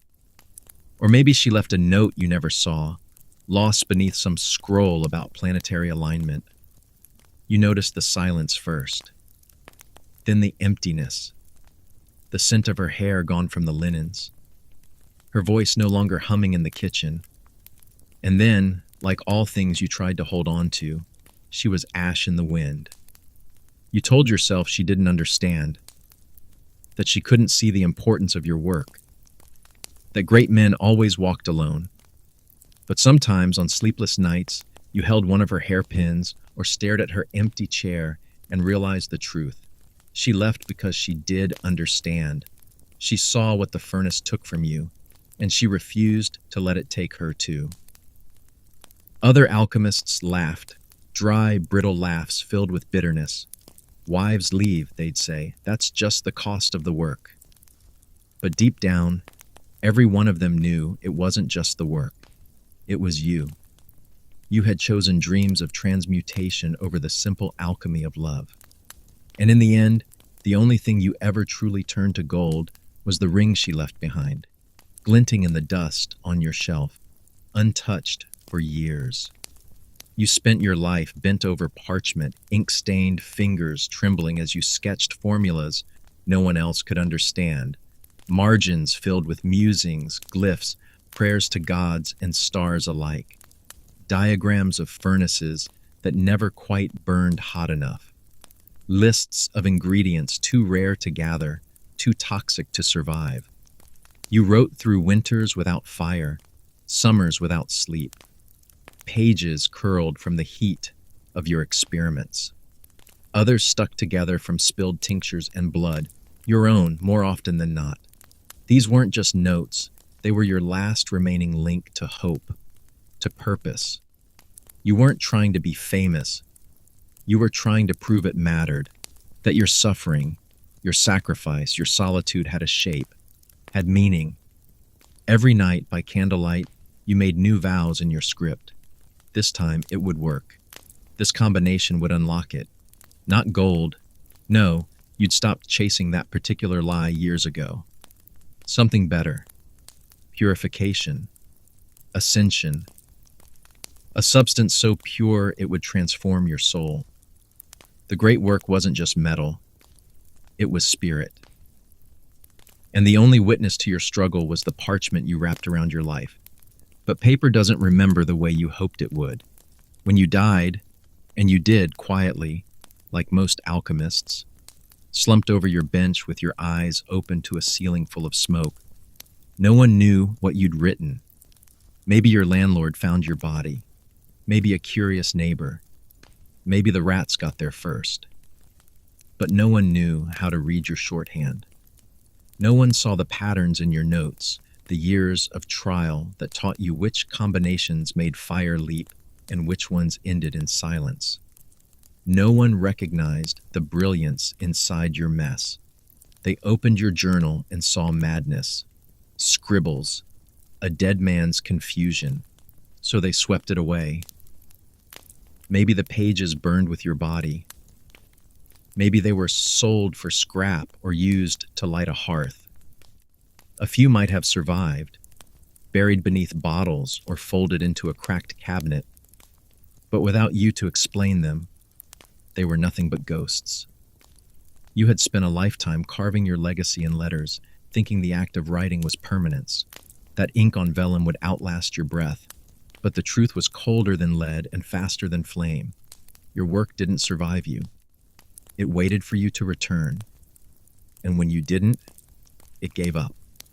Somewhere, another alchemist would start again from scratch, unaware that you had walked this same road, made the same mistakes, dreamed the same dream. That's how it always went. Each generation thinking they were the first, because all that came before had already turned to ash. Long after you're gone, the smell lingers. Charred wood, singed paper, something chemical and wrong in the air, like rot soaked in copper. Your lab, if you can still call it that, sits buried in the back of a crumbling cottage, half consumed by vines and memories. The door stays shut. No one boards it up, but no one opens it either, because they know, or at least, they believe. Villagers pass by on the road and cross themselves.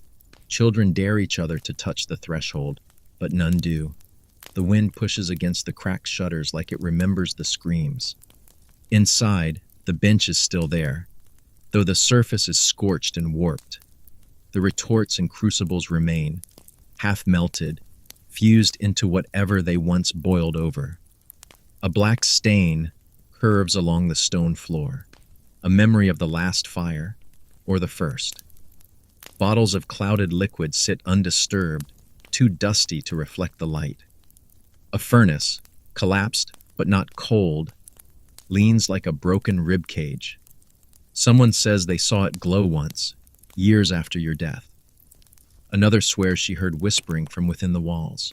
No one checks. You died a long time ago, but your work didn't. Not exactly. It clings to this room like mold. Not in the brilliance of discovery, but in the lingering rot of failure. People don't forget the fire, the one that lit up the night sky, the one that smelled like no fire should. They remember the way you looked, hollow, wide-eyed, burned in places no one could heal. They remember how you talked to no one, and how you didn't scream when it happened. That silence was louder than anything else. Now, the room is a wound that refuses to close. They say spirits don't haunt, places do. This place, it haunts them all. Not with ghosts, but with the thought that something unnatural was born there, or tried to be. Travelers ask why the building still stands, why no one reclaims it, and the locals just shake their heads. You don't tear down a lab like that. You leave it. like a grave that buried itself. Even the rats keep their distance. And sometimes, just sometimes, when the moon is high and the sky turns that thick color between black and ink, a faint glimmer flickers behind the shutter. Red, then gold, then gone. The fire never ends. You were there at the beginning, though no one remembers. Long before laboratories wore white coats and scientific journals gave names to reactions, there were men like you, kneeling in the dark, hands shaking, eyes bloodshot from weeks without rest. You weren't just chasing gold, you were chasing knowledge, understanding, transformation. You dreamed that the world had rules, and if you followed them, you could shape reality itself. You weren't wrong, but you were too early, too poor, too sick, too alone. Your name, scratched onto curling pages in ash-smudged ink, didn't survive. The fire took some, time took the rest. The few notes that lived got copied, warped, and sold. Your careful experiments became curiosities, your theories, riddles. A century later, someone else stumbled on the same idea, gave it a cleaner name, and claimed it as new. The same steps you took in desperation, they followed in clarity and got credit for. They called it science. When you did it, it was madness. You worked with sulfur, mercury, salts, earth, fire, elemental chaos in glass jars and boiling pits. You mapped processes with nothing but instinct and patterns in soot. You wrote of transmutation, not just of metals but of the soul. You believed matter could be purified, and through that purification so could man. But no one wanted the soul part. They wanted gold, always gold. And when you couldn't give it to them, you became a footnote, if even that. Some of your notebooks were burned for heresy.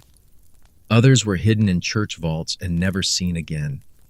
A few survived in bits and fragments, stolen by monks or buried in private libraries, attributed to others with more respectable names. When modern chemistry blossomed, it plucked what it needed from your grave and left the rest. They teach Boyle and Lavoisier now. Not you. Your name, if anyone ever speaks it, is said with a sneer. As if you were a fool who played with smoke, not a forerunner who laid the groundwork. The irony is thick. Your failure built a foundation. Your madness built a method. And no one cared. They wanted what you couldn't give, and when you died penniless and coughing blood, they buried you in unmarked ground and moved on. That is, if they buried you at all. And yet, without you, the steps wouldn't exist. The furnaces wouldn't burn. The beakers wouldn't boil. But you will never be named in the textbooks. Never celebrated in lecture halls. You were erased, not because you were wrong, but because you weren't profitable. And in the end, your legacy vanished into the smoke, just like your final experiment. They don't carve statues for men who fail to make gold. They don't sing ballads for those who choke on mercury in a windowless room, whose hands tremble from arsenic and whose minds unravel chasing dreams no one asked for. There's no portrait of you in a gallery, no preserved lab in a museum. All that's left is a half-collapsed hut with scorch marks on the walls and broken glass on the floor, if that even survived. You were not a master, not a sage, not a visionary in the eyes of your world. You were the village oddity, a man in robes blackened by smoke who muttered to himself and reeked of vinegar and something worse. Children dared each other to peek into your windows. Neighbors crossed the street. Patrons withdrew when your crucibles cracked and produced dust instead of gold. You told yourself it didn't matter, that the work was its own reward, that understanding, transformation, enlightenment These were higher goals than fame. But when you stood in the cold, counting coins that didn't exist, when you sold your last books to buy sulfur, when the wind blew through your rotted shutters and no one came to visit, then it mattered. You wanted recognition. Not riches, but at least respect. And you got neither. Not in your time, and not after. The whispers came next. That you'd gone too far. That you summoned demons. That you tried to make life. That you cursed the land. Your neighbors didn't understand your diagrams or your symbols or your obsession with transmutation. So they made up stories. And those stories stuck. You became the alchemist who vanished, the heretic in the hills, the madman who turned cats to ash. Not a pioneer, not a scientist. Just another ghost with no name. Long after you died, scholars pored over ancient texts. They found fragments of your work, scattered references, strange symbols, misunderstood procedures. They built upon them, refined them, gave them names that didn't belong to you. Slowly, the field you tried to birth turned into chemistry. But by then, your name was gone, scrubbed out by fire, time, and deliberate silence. This was your legacy, a life of sacrifice, labor, obsession, and decay, reduced to rumor. If your name survives anywhere, it's on the back of a forgotten parchment, misspelled and dismissed. Not in stone, not in celebration, not in honor. Just ash, rust, and ruin. And even those will blow away with the next wind. You step into the lab on day one, full of curiosity, maybe even confidence. There's a faint thrill. This is the world of secrets, of ancient knowledge, of transmuting the very essence of matter. You're thinking magic and mystery. You don't see the cracked crucibles, the sulfur stains, the manuscripts half burnt from past failures. You don't notice the air already heavy with invisible poisons. You haven't yet spent a night hunched over a furnace, stoking flames with numb fingers, hallucinating from mercury vapor and hunger. But it's coming. By the second day, the burns begin. You grabbed something too soon. A beaker exploded, or maybe you just misjudged how much vitriol to pour. Your hand bubbles with blisters, and there's no ointment. You try to bandage it with linen soaked in vinegar, because that's what the book vaguely suggested. But the book was written in code, and your Latin is rusty. You can't breathe right. You're dizzy. The floor seems to sway, but there's no one to ask. No real mentor, and definitely no break. By midweek, your clothes reek of ammonia and failure. The chamber pot hasn't been emptied. The rats are bolder. You haven't eaten since yesterday. No time, no money, no firewood left unburned in the furnace. You tried sleeping, but every time you drift off, something hisses or cracks or starts to boil when it shouldn't. You wake up choking, convinced something's on fire. Your skin is raw from the fumes. You see faces in the smoke. Maybe they're real, maybe not. By Friday, you realize you've lost your notes. They burned in a small accident, though accident implies surprise, and at this point, fire is as regular as breath. You rewrite what you can remember, but your hands shake too much. The candlelight flickers across your walls, making shadows look like watchers. You've started talking to your flasks. Maybe they'll answer. Maybe they already have.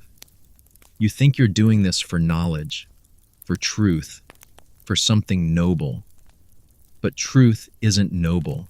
It's brutal. It's lungs lined with ash and teeth that ache from lead. It's knowing you'll die before you're proven right, and that no one will care either way. You started the week with hope.